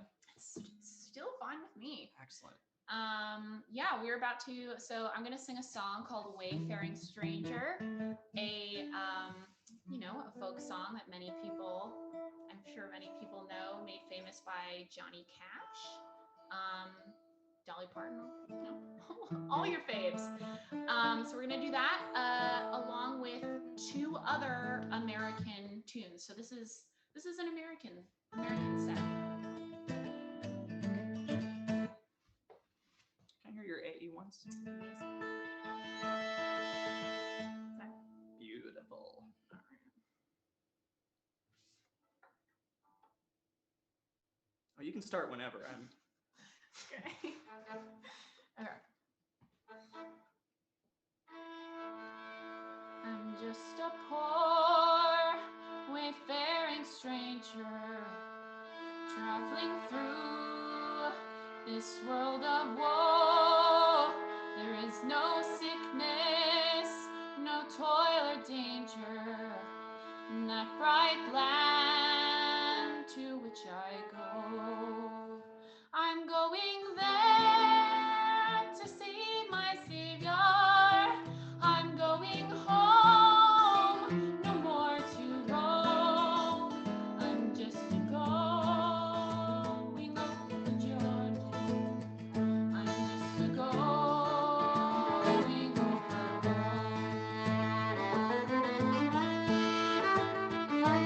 over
are we doing on time? We have 2 more things that we can play for you. One There's is time for one more. One more. One okay. more. One it shall be then. This is one very quick one. Ooh, okay. Okay. Let's make it quick and spooky. Do you think Para Brown or Speakin' Waltz? It's Para Brown. Okay. Cool. Here is a creepy Pogue song for you called Para Brown Eyes. The quickest version you ever heard.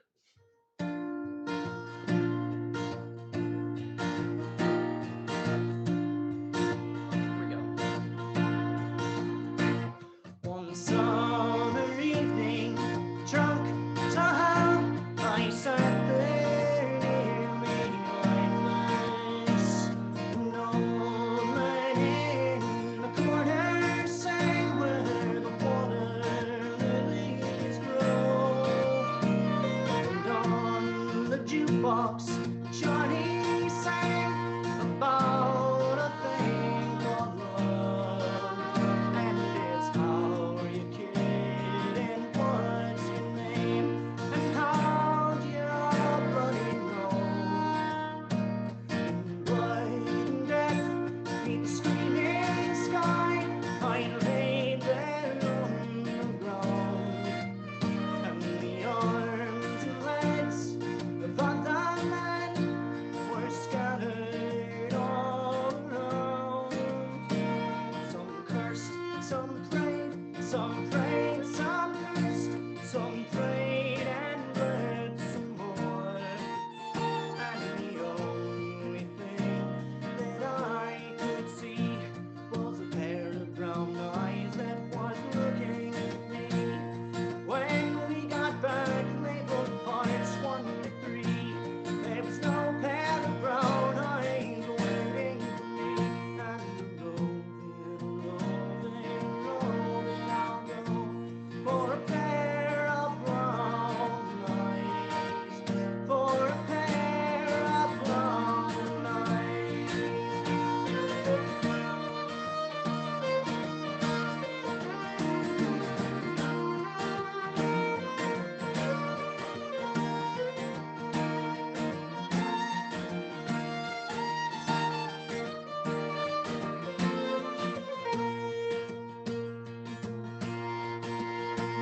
He looked at me, I looked at him.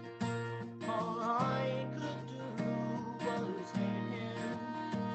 For rain and fever, we now sang of my lucid dream. I saw streams, rolling hills, where his brown eyes were waiting. And I thought about a pair of brown eyes that waited once for me. So drunk to hell, I left that place, sometimes crawling, sometimes walking. The hungry sound came across a breeze, so I gave the walls a talking. I heard the sounds on the go across the old canal, and the birds were whistling in the trees, and the wind was gently laughing. And roving, I'll go, and roving, I'll go, and roving, I'll go for a pair of brown eyes, for a pair of brown eyes. And roving, I'll go, and roving, I'll go, and roving, I'll go for a pair of brown eyes, for a pair of brown eyes. Thank you so much for having us. all of the artists that are participating today, make sure to donate. I don't know if we've had a scroll that's going across the bottom, but it's PayPal at Liam Lewis, or you can find me or Olivia on Venmo, whatever is easiest for you. But thank you for all of the support, and enjoy the rest of the day. Happy Halloween. Good music awaits. Thank you so much, everybody. Next song comes to us from a salty shanty man by the name of... That was amazing. Woo. All right. And so next up, we have Scuttles, raised up on a diet of rum, rye, and Renaissance. Scuttles the Pirate begs our leave to lead us in a rambling rant of spooky sea shanties. So sing along if you dare. Welcome, Scuttles. This next song comes to us from a salty shanty man by the name of Skip Henderson. Now, I've had the pleasure of performing with old Skip, and it's still one of my favorite songs today, and probably one of me most popular and most requested. So thank you and cheers to you, old man. I really do appreciate you letting me use this song. Here's Billy Bones. Well, good morning to you, Billy Bones, Billy Bones. Good morning to you, charming Billy. When I last saw your hands, they were as brown as me own. Now up through white fingers the grasses have grown, and what of this cutlass so carelessly thrown on the ground? Billy Bones, Billy Bones. Bones, Bones, Bones, Billy Bones. Send him off to Davy Jones of rum and gold and wenches bold. You've had your lust fill, Billy Bones. Well, good morning to you, Billy Bones, Billy Bones. Good morning to you, charming Billy. For the test that you're laying on, I've sailed the seas where you and I and Flint did agree to divvy its contents up into 3 golden jewels, Billy Bones, Billy Bones. Bones, Bones, Bones, Billy Bones. Send him off to Davy Jones of rum and gold and wenches bold. You've had your last fill, Billy Bones. Well, good morning to you, Billy Bones, Billy Bones. Good morning to you, charming Billy. Now you've done in a many a tar in your day and sent him off to sleep in the bay. But I bet that turnabout's fair play today, Billy Bones, Billy Bones. Ha ha! Bones, Bones, Bones, Billy Bones.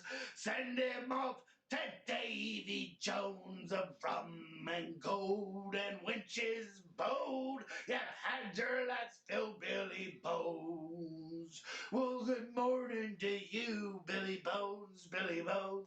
Good morning to you, charming Billy. Now old Flint is dead and that leaves only me. So shovel your booty, arse in the sea, and we'll drink dear health, though you'll never see without eyes, without lips, scully bones. Aha! Bones, Bones, Bones, Billy Bones. Send him off to Davy Jones of rum and gold and wenches bold. You've had your last fill, Billy Bones. One more time. Bones, Bones, Bones, Billy Bones. Send him off to Davy Jones of rum and gold and wenches bold. You've had your last fill, Billy Bones. Ha! Here's to you, Skip. This next song comes to us from a book. Oh, yeah, that's right, a book. And if you don't know how to read, you should go out and learn yourself, you heathenistic jackanapes. This book was written by a man called Robert Louis Stevenson. Now, some of you may be nodding your heads. Okay, we know what's coming next. Treasure Island. Okay, some more of you may be nodding your heads. Then let's throw in Yo Ho Ho and a bottle of rum. And now all of you should be nodding your heads, right? Yo Ho Ho. We know that callback. So, now, within this particular song, and I'd like to make it clear right now, is that there's a line in it that's 15 men on the dead man's chest, not a dead man's chest. If you're on a dead man's chest, get off. Okay, don't do that. Sounds necrophiliac-like. But those of you who are singing along, it's the dead man's chest. So here we go, the derelict. 15 men on the dead man's chest, yo ho ho, and a bottle of rum.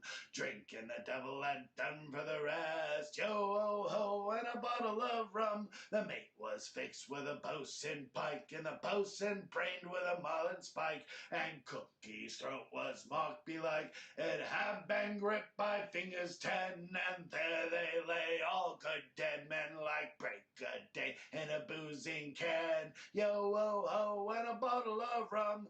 15 men of a whole ship's list, yo ho ho, and a bottle of rum. Dead and be damned, and the rest gone whist, yo ho ho, and a bottle of rum. The skipper lay with his knob in gore, where the scullion's axe his cheek had shorn, and the scullion he was stabbed times 4. And there they lay as the soggy skies dripped all day long, and up staring eyes, a murk sunset and a foul sunrise, yo ho ho, and a bottle of rum. 15 men of 'em stiff and stark, yo ho ho, and a bottle of rum.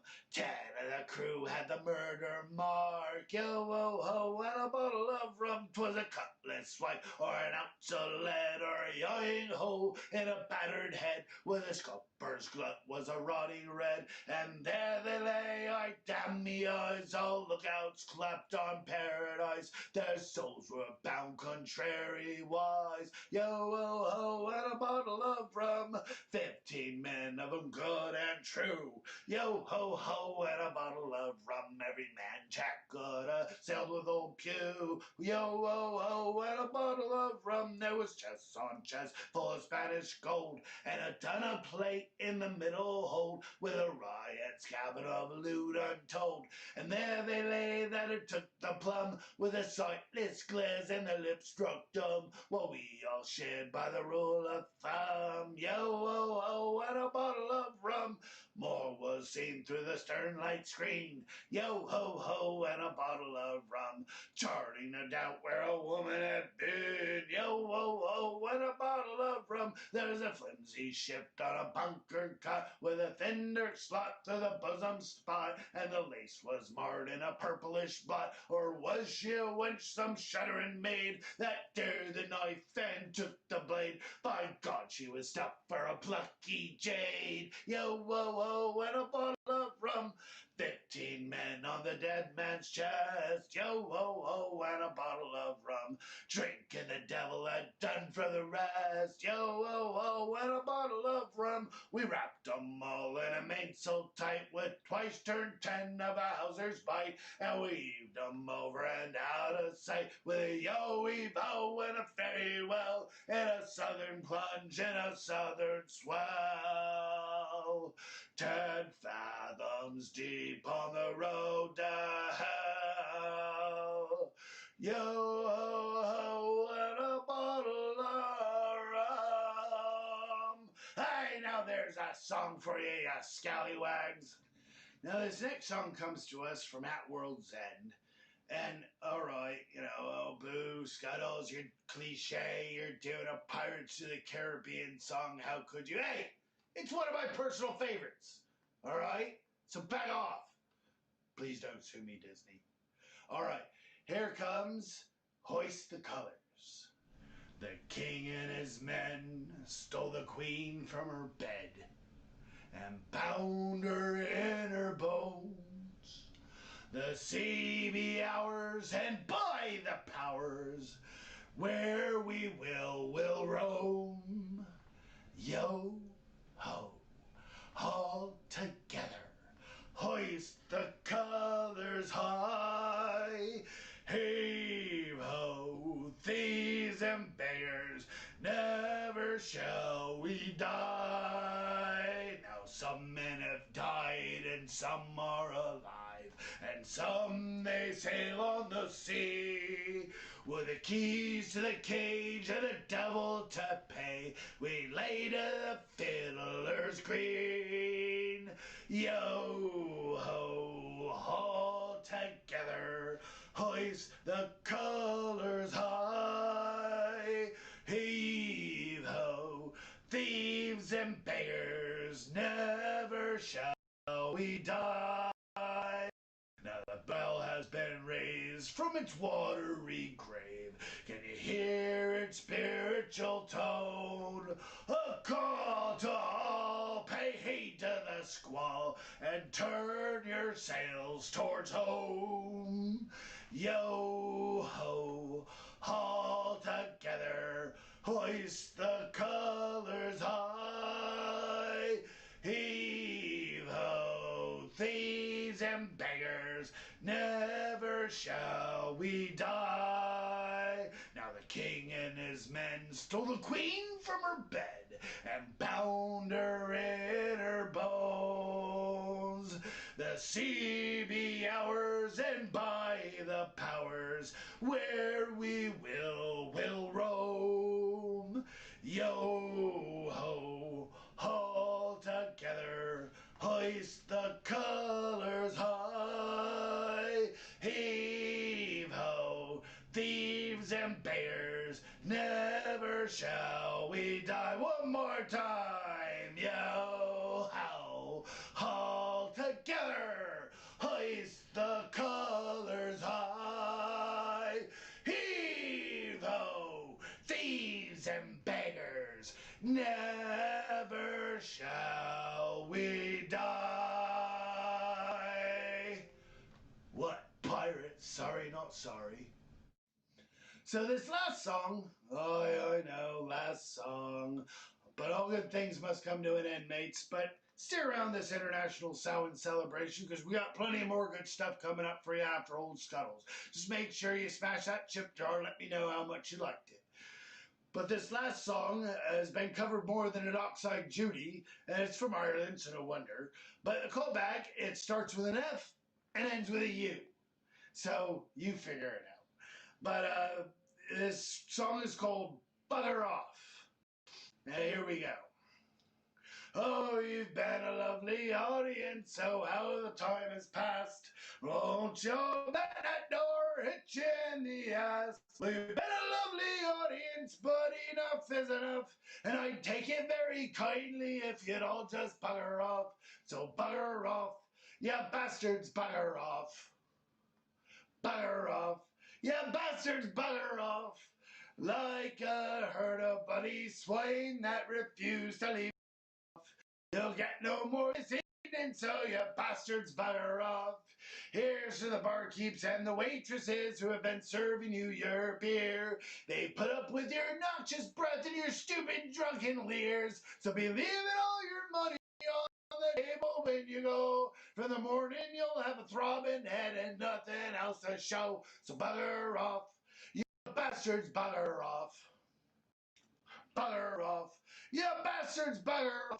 Like a herd of bloody swine that refuse to leave a trough. You'll get no more this evening, so you bastards bugger off. Here's to all the lovely ladies who are waiting for the band. And thinking one of us might make a charming one-night stand. Oh, please don't be offended, girls, this song's not meant for you. And we'd be happy to oblige you when this nasty job is through. So bugger off. Yeah, bastards, bugger off. Bugger off. Yeah, bastards, bugger off. Like a herd of bloody swine that refuse to leave the trough. You'll get no more this evening, so you bastards bugger off.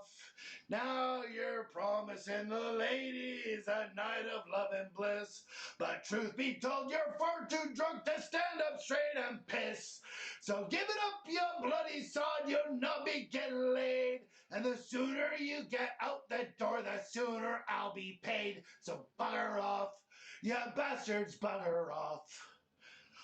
Bugger off. Yeah, bastards, bugger off. Like a herd of bloody swine that refuse to leave the trough. You'll get no more this evening, so you bastards bugger off. Now bugger off, you bastards bugger off. Bugger off, you bastards bugger off. Like a herd of bloody swine that refuse to leave the trough. You'll get no more this evening, so you bastards bugger off. You'll get no more this evening, so you bastards bugger off. Now get out of here, leave me alone. No, don't go. I'll get in separation anxiety. Please stay.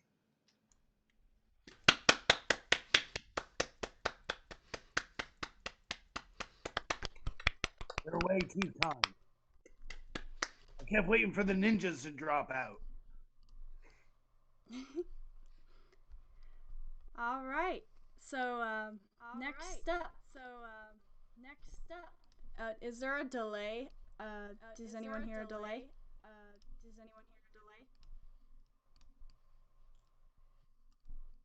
Tony, can you cut the audio sharing?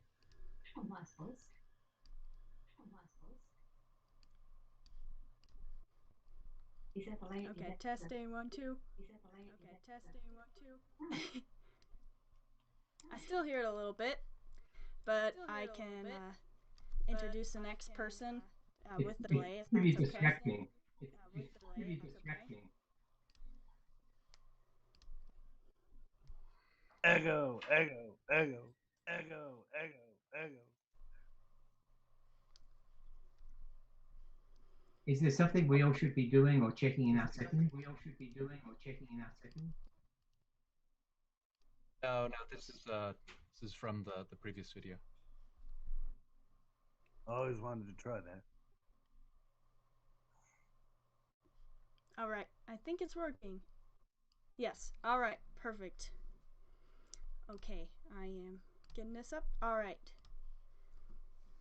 By day, Dr. Kim Silverman, also known as Murloc, for wizards have many names, is a principal research scientist.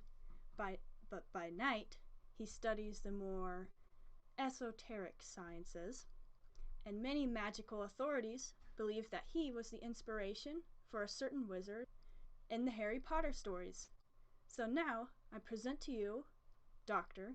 Kim Silverman.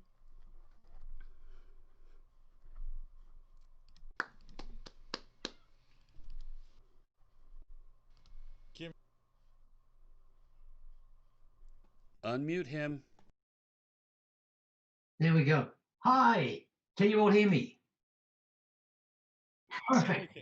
Perfect, perfect. So first thing to say is that the way I perform magic is interactive. There's no fourth wall. We're all participants together. Therefore, please, we're going to take a risk now. Could please everybody unmute yourselves, and if you feel comfortable doing so, turn your video on as well, so that we can all see each other and that we can all hear each other's reactions. That way we'll all have much more fun together. You know, Celtic culture has always, from ancient times, revolved around magic. From the ancient druids to the fairies, ghosts to premonitions, cuckoo clocks. Surprised if you hear a cat anytime here too. The point is, our Celtic heritage revolves around magic. Magic is not about tricks. Magic is not about puzzles.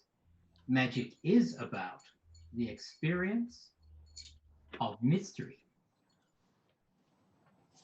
Now, normally I perform magic interactively, so at this stage I would ask somebody to reach out their hand and hold this ring. Since we can't yet have technology that allows that to happen, I will hold it for you, but don't take your eyes off this ring. I advise you, those of you who have a small video window, make it large because you're going to want to watch. Magic is about the experience of mystery. Now remember, the person to whom I'm performing is holding this ring. They now take both of these rings and spend, to my amusement, quite some time examining them, pulling on them, trying to push them through each other, and to no avail. These are solid linked rings.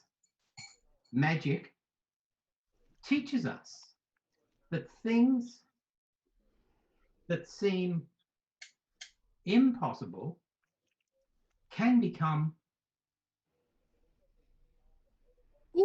possible. Yeah, I know. Yeah. The things that have been broken, things that have been separated, like people can be. It will do this sideways so that you can see it right there. Things that have been separated can be rejoined. That when we can't get things to come together the way we want them to, no matter how hard we try,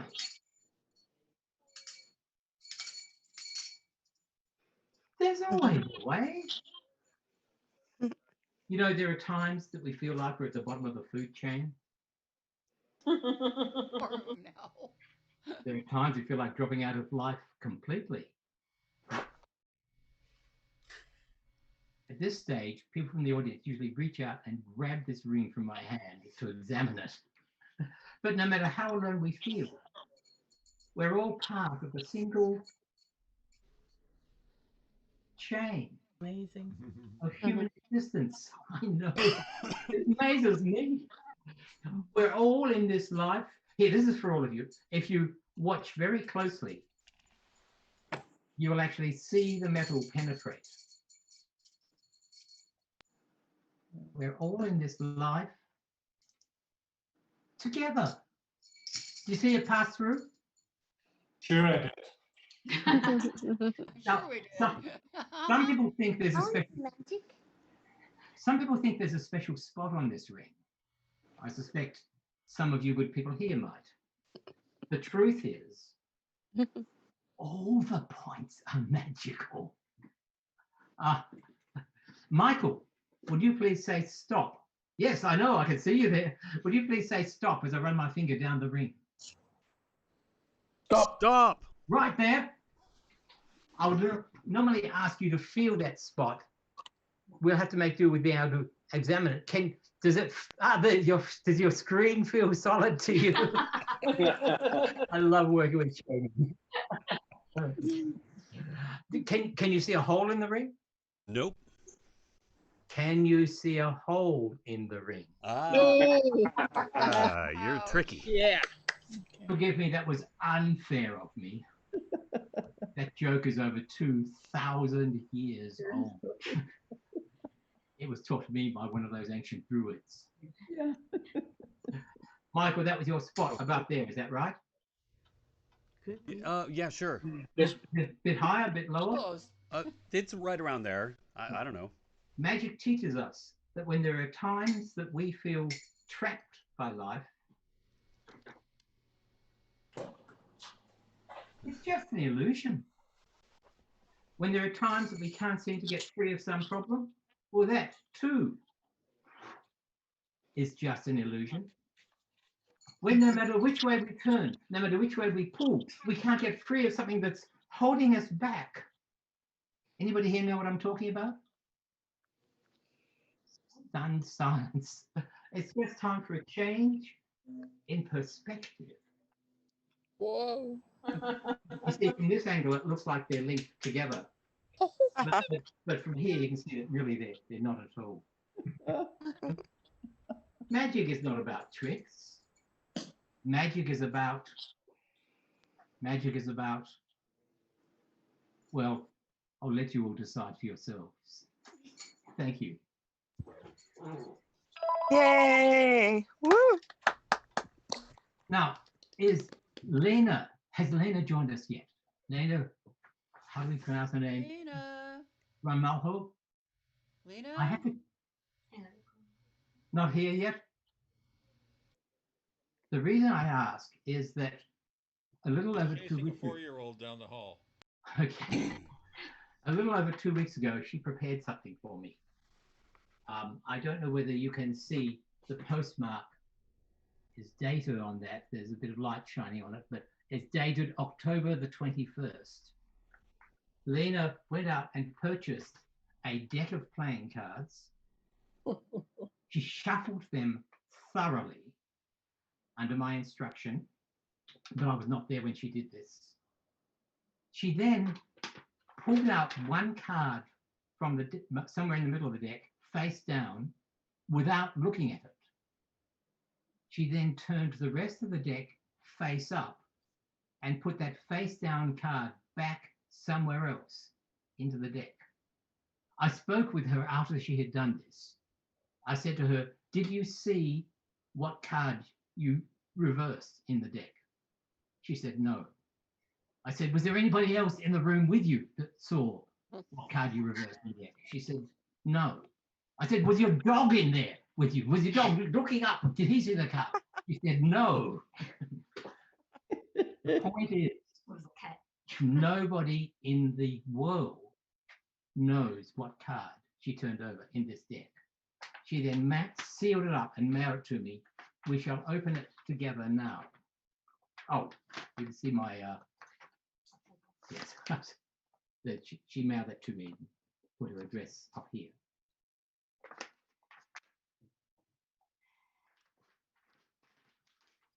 Let's remove the deck.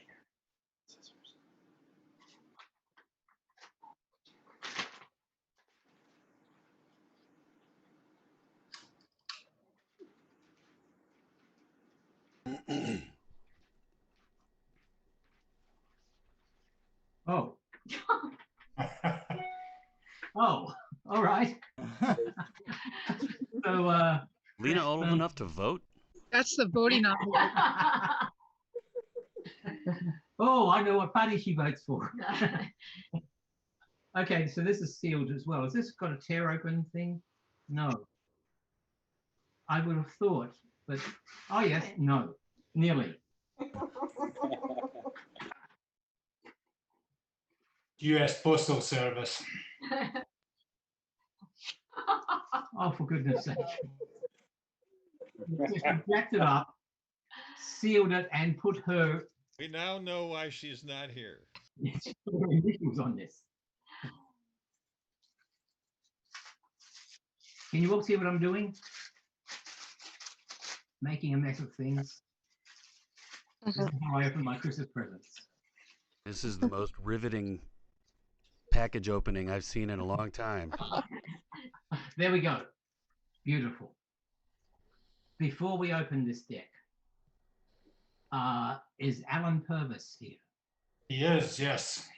Alan, are you familiar with playing cards? I am, yes. Alan, did we arrange anything about what questions I would ask you? We did not. Alan, some of the cards in the deck are black suits, that is clubs and spades. Some are red, hearts and diamonds. Alan, would you please choose one of those colors, black or red? Yes. Which one should we use? The color you choose is the color we will use. I chose black. Black. That leaves us with clubs and spades. Jared, you're muted, but are you there? Unmute yourself.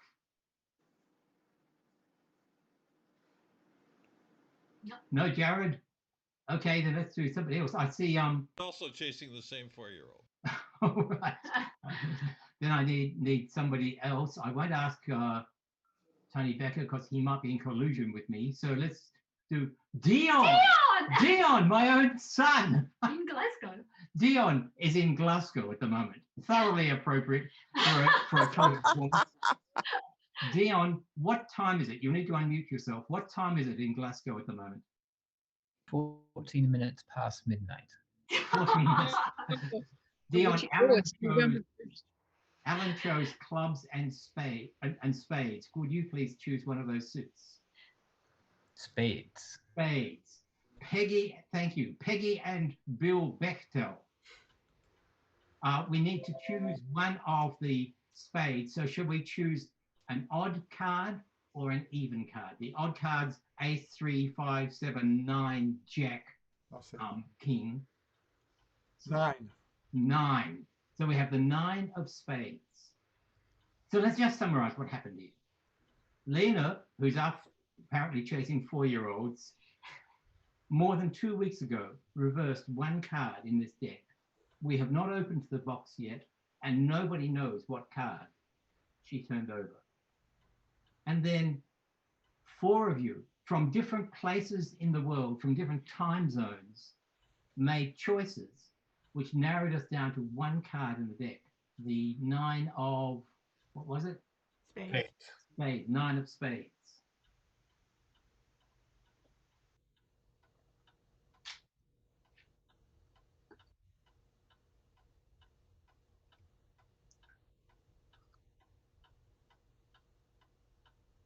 Let's see what card Lena reversed.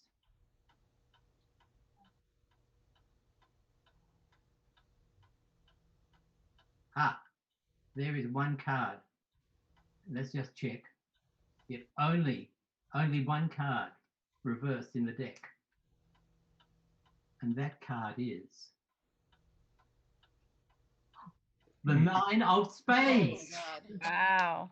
Holy moly.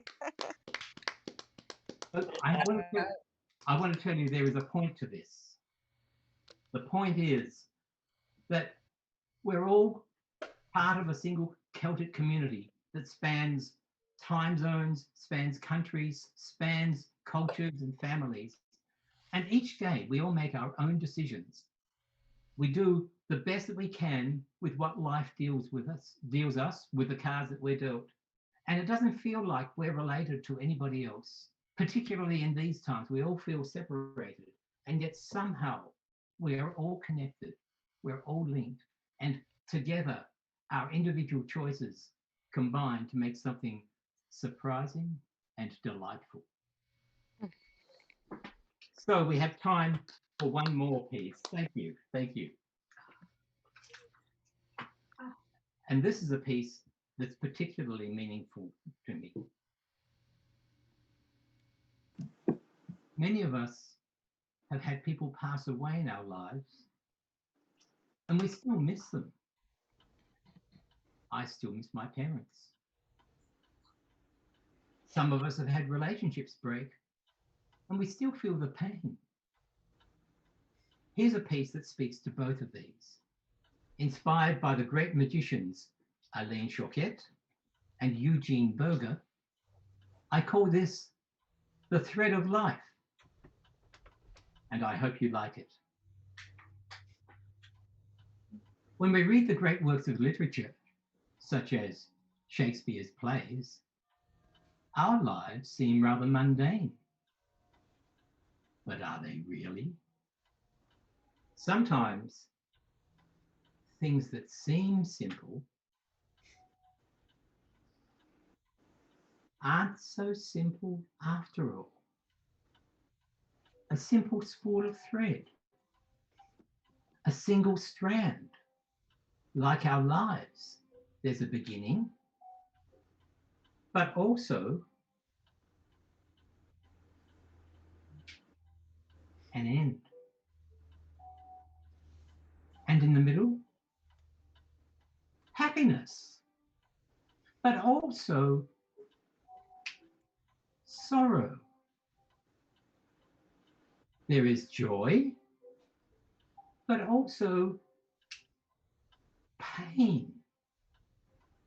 Moments of intense love and times of tragic separation, rejection, betrayal, abandonment, when the bonds between us feel like they've been broken forever, when helplessness ties us in knots and hopelessness binds our souls. I know there are people participating right here, right now, who understand exactly what I'm referring to. Suffering is an intrinsic part of human life. It's something that we all experience. It brings us together. Magic reminds us that there can be reunion, that there can be reconciliation, and that all of us, past, present, and future, are part of a single, continuous thread. Thank you.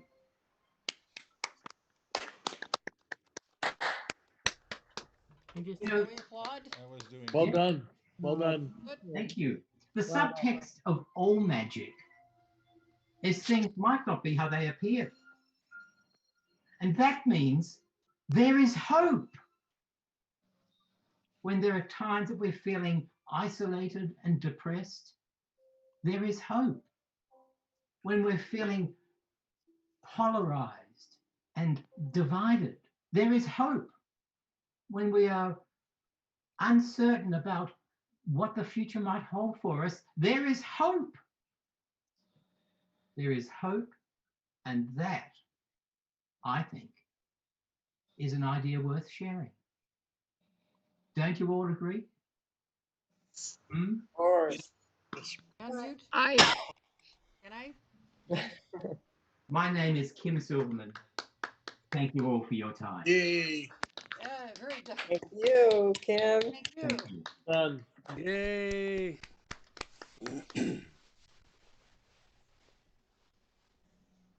That was wonderful, Kim. What a great inspiration for everyone. Thank you so much for that. Next up is Michael Mullen. Michael is a fiddle master. He has been playing Irish and Scottish tunes and singing their songs for at least a few decades. Most notably, he's known as the Mad Fiddler for the famous Celtic rock band, The Tempest. He's always dynamic. Now, Michael joins us now with his fiddle, his octave mandolin, and some original and traditional tunes, along with a song or two. Please welcome Michael Mullen. He's our great guest. Thank you. Thanks, Irene.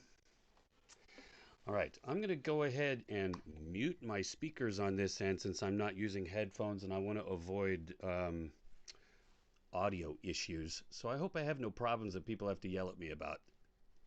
Let me just say that Kim Silverman is a friend of mine, and it is always a pleasure to watch him do his show.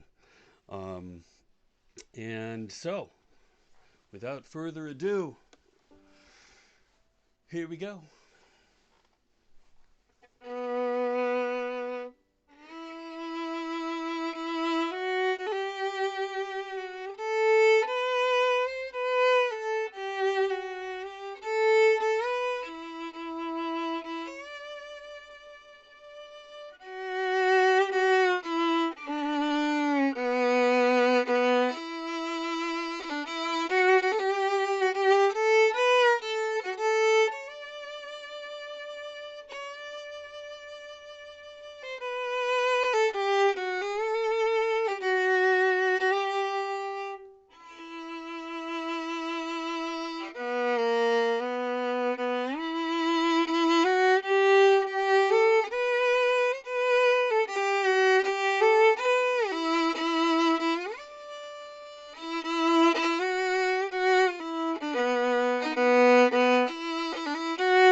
All right. So, one of the challenges for doing a themed performance when most of your material is just instrumental is, well, I suppose you, at least I, will try to assemble the music based on its titles. And when you're just doing a bunch of jigs and reels, for the most part, you know, Halloweenness or Samhain-ness does not come through in the music itself necessarily, with a few exceptions. So mostly what I did in prep for this show was to just put tunes together that have titles that seem to fit. Not all the material I'm playing today has titles that fit with the theme. That's the way it goes. So the first set started with an Irish set dance called The King of the Fairies. And it went to a Scottish tune by James Scott Skinner called The Mathematician. And then an old-time American tune called The Devil in the Straw Stack. And finally, Wizard's Walk at the end, which, by the way, I'm gonna just give a shout out to Kim Silverman again for that last tune. So most of those tunes are thematically appropriate title-wise, with the Mathematician appropriately enough being a chaser of cold hard reason. Okay, so next up I'm going to do a set of jigs, and this starts with an English tune called Abbots Bromley Horn Dance, which I kind of feel like that really fits the theme. And then a few Irish tunes, Hag at the Churn and Old Hag You've Killed Me.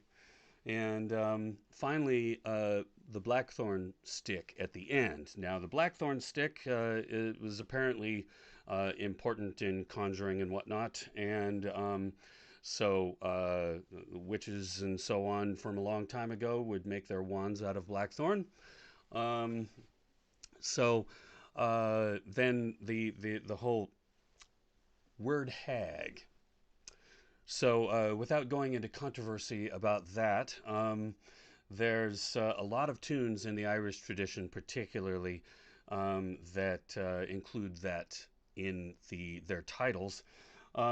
And in this case, I'm taking it to mean the stereotype of the old witch.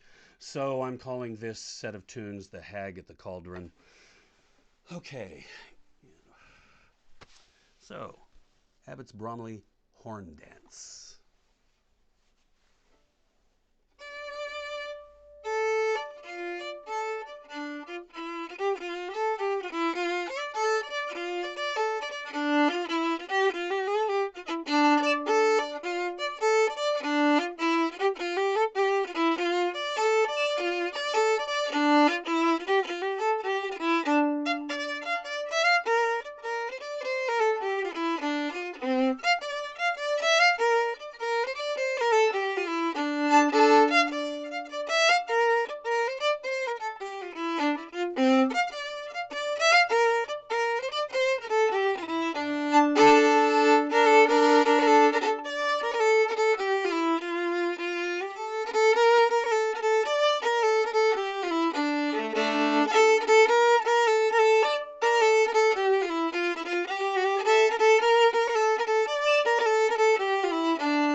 right.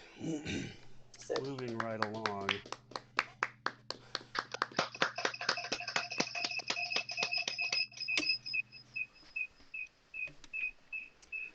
So I'm going to do a song that has been sort of in process of me writing for a number of years. I think, if I recollect correctly, I first started writing this song. It first got in development, shall we say, back in the early 90s.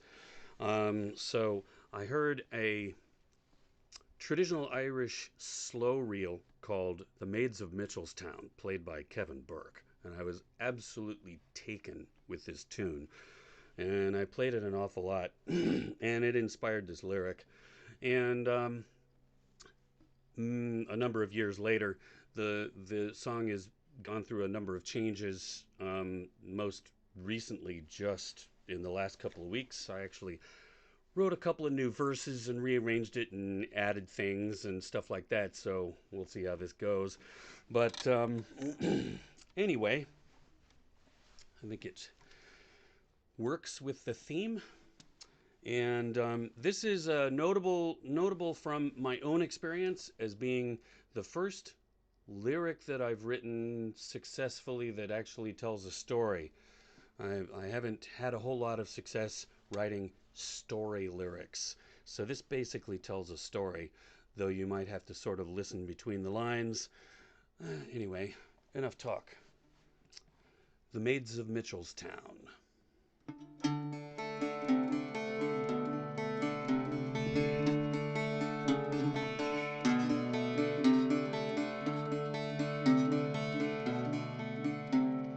Once there were 4 sisters, beloved by all Mitchelstown.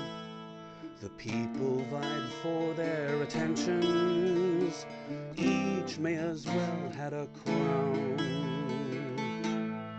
Never did they frown.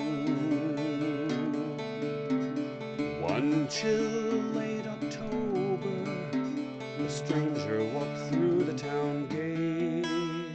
The sisters, they dreamed of the future. Each had a meeting with fate, soon to be late.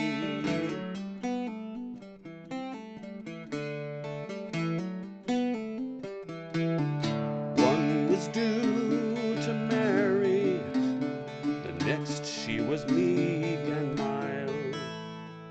The third seemed so dark and stormy, the last she was great with child. Oh, the poor child. Colleen, she had her Johnny. Meg dreamed of meadow romance. Rhiannon Star spoke of lovers. Mary's man died in France, far away France. And the people loved all the maids of Mitchelstown.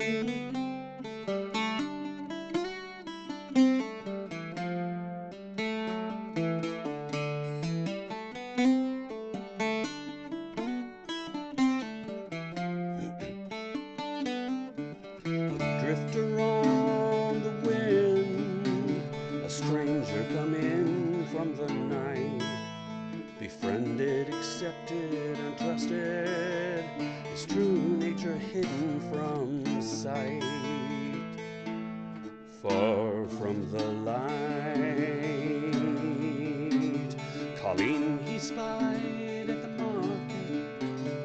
Mev he met tending a rose. Rhiannon she drew number 13. He saw Mary knit tiny blue clothes, and thus he chose how to murder one and all the maids of Mitchelstown.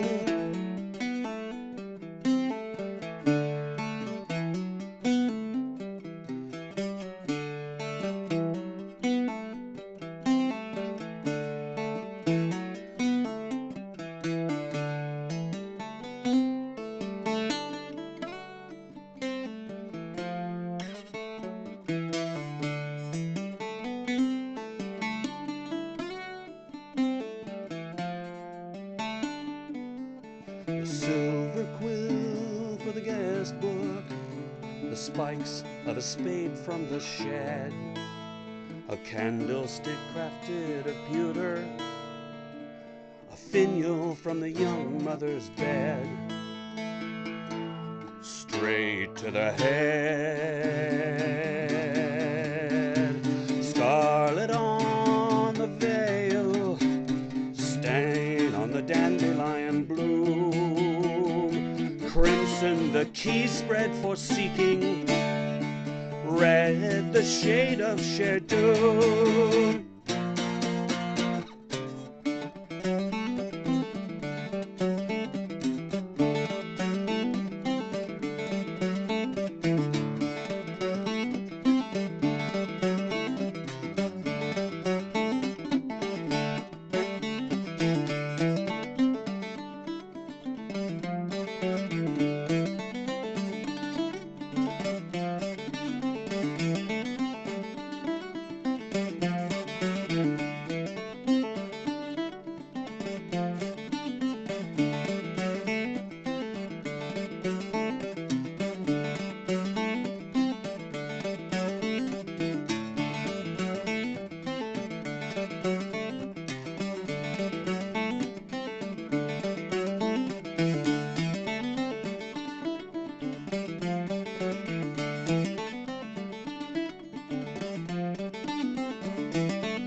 Thus the people mourned all the maids of Mitchell's town. Side by side near the river, the sisters were carried and blessed. They never caught the killer. It seemed to be for the best to just let it rest. Many long years since, each year on All Hallows Eve, ghostly forms die in the moonlight, in doom replay each bloody scene, endless silent screams. He forever kills all the maids of Mitchell's town, all the maids of Mitchell's town, all the maids of Mitchell's town.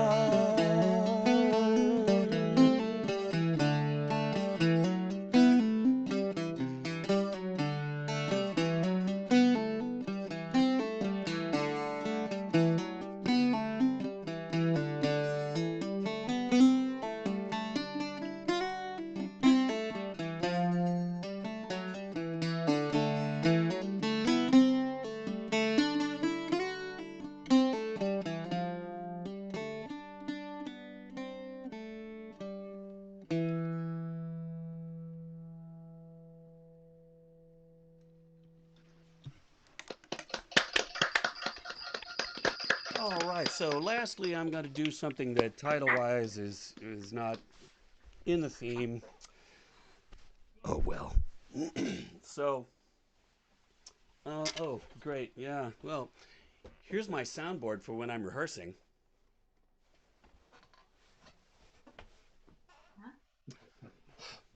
Oh, well, cat's out of the bag. What can I say? It's a Zoom show. All right. So, this is a set of tunes that I like to call my Cali Club set plus one because I added a tune to it. So, the second, third, and fourth tunes in this tune set are all inspired by and dedicated to the Caledonian Club of San Francisco. That would be the second tune, which is One for the Club. Perhaps some of you are currently watching the show. I don't know. The next tune is called Robert's Rules of Order, which anyone who's been in the club for any length of time knows what that's referring to. And the last one is the Once and Future Games, which I composed the last tune I'll be playing this afternoon. I composed it a few weeks ago, well, a couple of months now, over Labor Day weekend while I was sitting at home, lonely and out of sorts because the Pleasanton Highland Games was not happening.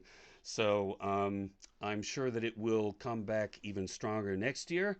So that's the Once and Future Games. And that goes out, incidentally, to all Highland Games everywhere.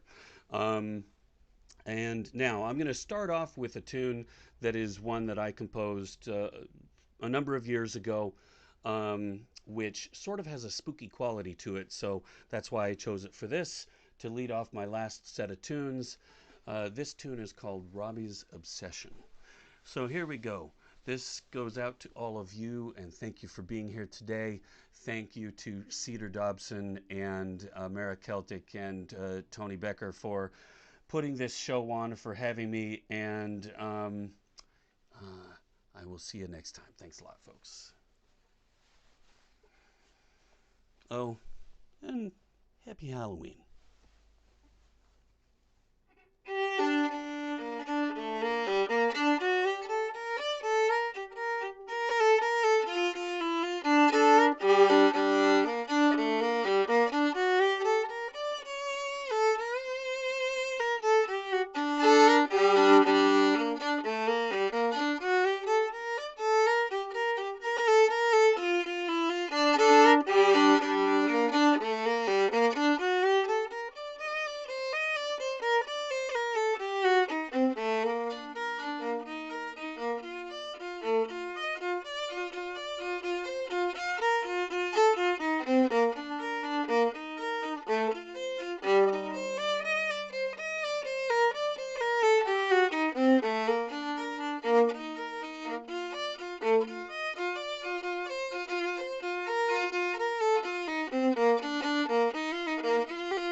Thank you very much.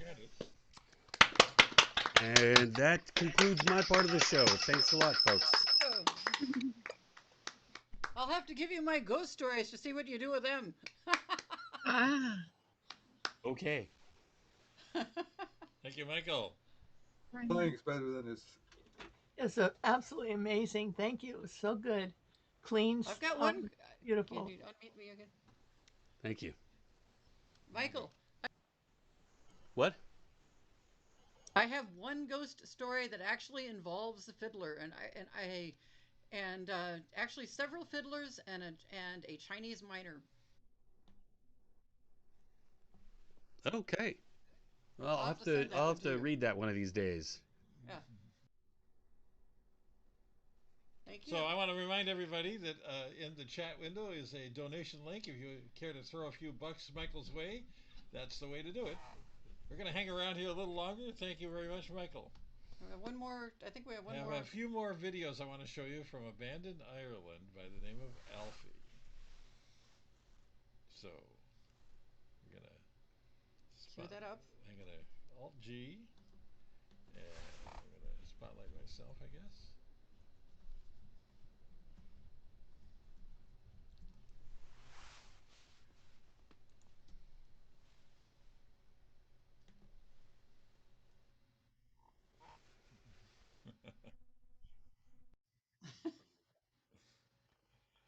All right. We'll queue up a video. I think we finally got her off of the space bar. Oh, a cat sighting! Yay! Yes, she actually accidentally unmuted us at one point. That's how we figured out the space bar was working again.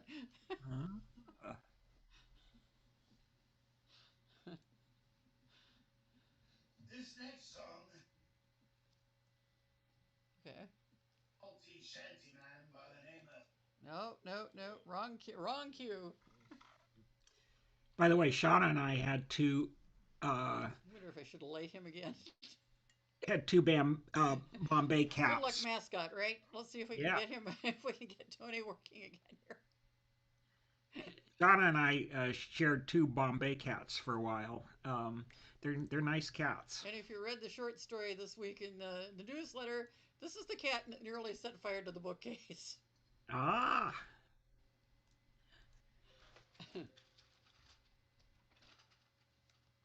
Here comes the other black cat, and there she goes again.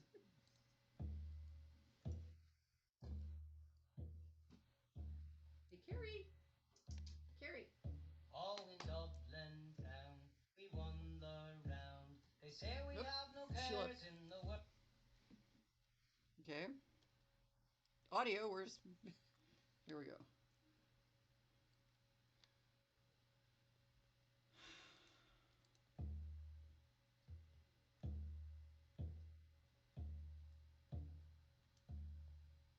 All in Dublin town, we wander round. They say we have no cares in the world, sir. And we have no jobs to get a few bob. 'Cause half of Dublin city's on the dole, sir. And you ask me why we always smile. And why we always walk in a straight line, sir.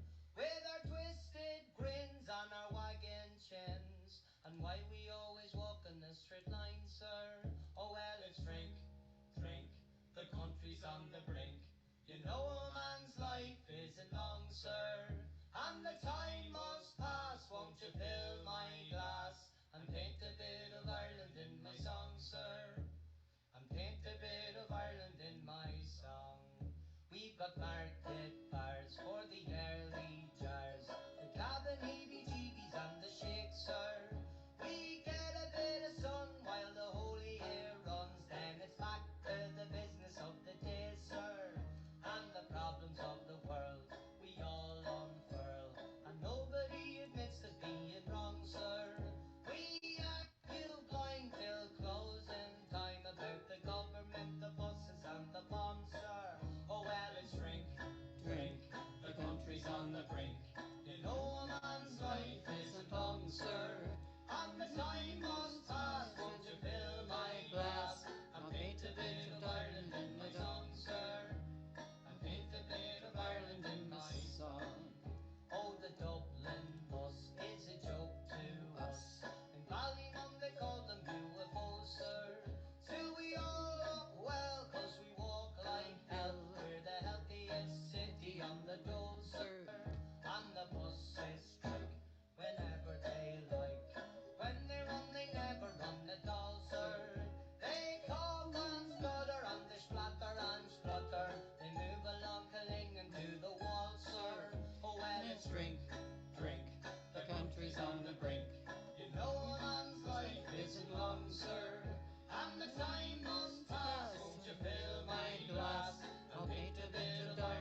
he's on the brink.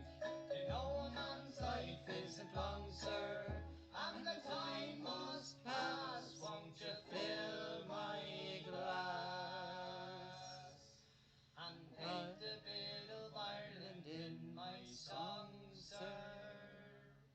And paint a bit of Ireland in my song.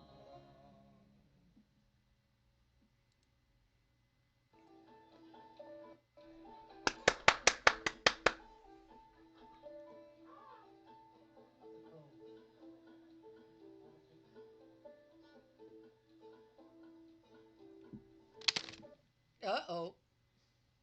What'd you do?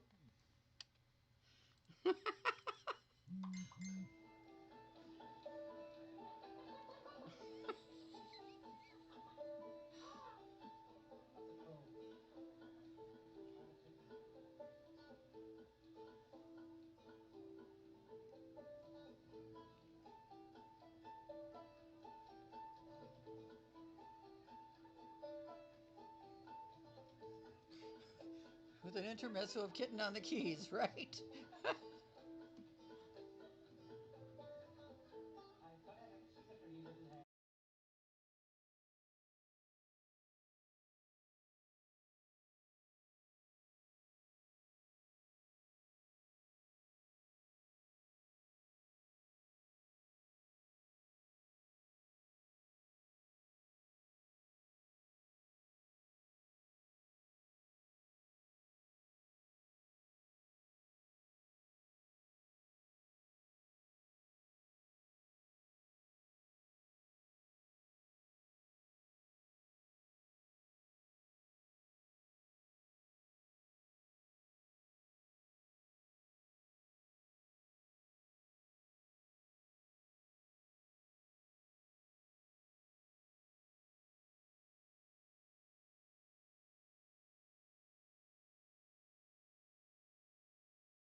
Tony.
You can only carry a really light guy. Go and look on score. Into the next where I score. Go and look on swing. Into the next where I swing.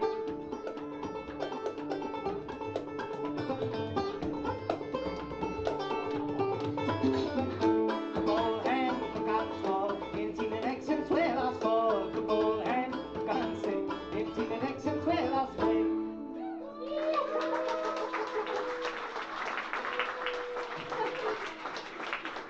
Well done to all our chickens out there. The best chicken audience we've ever had.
was a little pig and he wasn't very big. There was a little pig and he wasn't very big. There was a little pig and he wasn't very big. Wasn't too tall and he wasn't very small.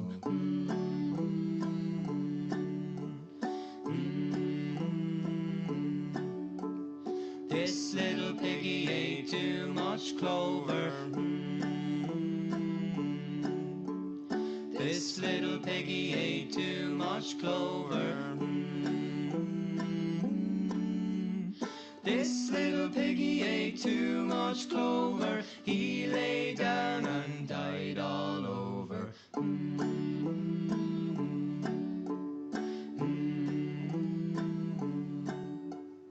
Little old man didn't know what to do. Little old man didn't know what to do.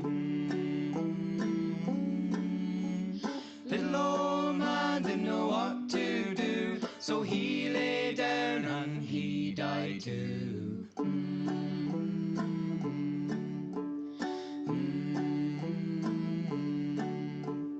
Little old woman, she died of grief.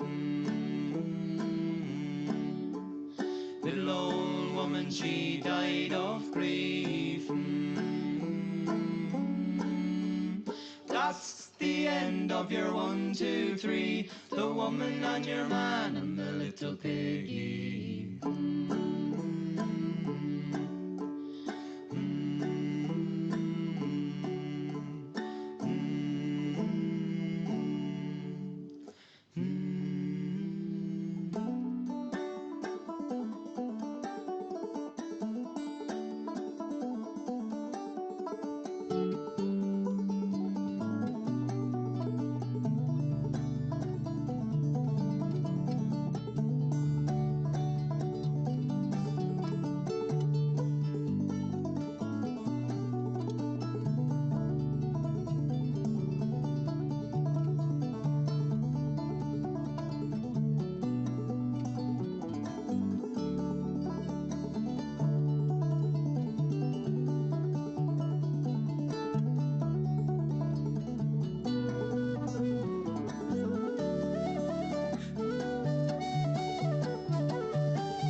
Oh, in Dublin town we wander round. They say we have no cares in the world, sir, and we have no jobs to get a few bob, 'cause half of Dublin city's on the dole, sir. And you ask me why we always smile, and why we always walk in a straight line, sir, with our twisted grins and our wagging chins, and why we always walk in a straight line, sir. Oh well, it's drink, drink, the country's on the brink. You know a man's life isn't long, sir, and the time must pass. Won't you fill my glass and paint a bit of Ireland in my song, sir, and paint a bit of Ireland in my song. We've got market bars for the early jars, the cabin heebie-jeebies and the shakes, sir. We get a bit of sun while the holy air runs, then it's back to the business of the day, sir, and the problems of the world we all unfurl, and nobody admits to being wrong, sir. We argue blind till closing time about the government, the buses and the bombs, sir. Oh well, it's drink, drink, the country's on the brink. You know a man's life isn't long, sir, and the time must pass. Won't you fill my glass and paint a bit of Ireland in my song, sir, and paint a bit of Ireland in my song. Oh, the Dublin bus is a joke to us. In Ballymum they call them UFOs, sir. Still we all walk well, 'cause we walk like hell. We're the healthiest city on the dole, sir, and the buses strike whenever they like. When they run, they never run at all, sir. They cough and splutter, and they splatter and splutter. They move along clinging to the wall, sir. Oh well, it's drink, drink, the country's on the brink. You know a man's life isn't long, sir, and the time must pass. Won't you fill my glass and paint a bit of Ireland in my song, sir, and paint a bit of Ireland in my song. We've a government that's an ornament. Half of them have nothing for a brain, sir. They've an IQ rate of a garden gate. They couldn't run a puddle down the drain, sir. And they wave and smile and they kiss your child.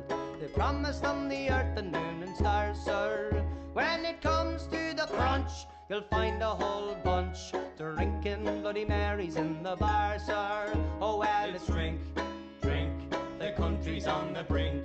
You know a man's life isn't long, sir, and the time must pass. Won't you fill my glass and paint a bit of Ireland in my song, sir, and paint a bit of Ireland in my song. Oh, here's to them rats, those horrors and them bats, to the elephants, leprechauns and spiders, to the things that crawl in your kitchen wall, and the things that go bump in the night, sir. And to conclude, here's a song for you, for helping me decorate me table, sir. Said, would you ever pay for the takeaway and help me get along while I'm able, sir? Oh well, it's drink, drink, the country's on the brink. You know a man's life isn't long, sir, and the time must pass. Won't you fill my glass and paint a bit of Ireland in my song, sir, and paint a bit of Ireland in my song. Oh well, it's drink, drink, the country's on the brink. You know a man's life isn't long, sir, and the time must pass. Won't you fill my glass and paint a bit of Ireland in my song, sir, and paint a bit of Ireland in my song.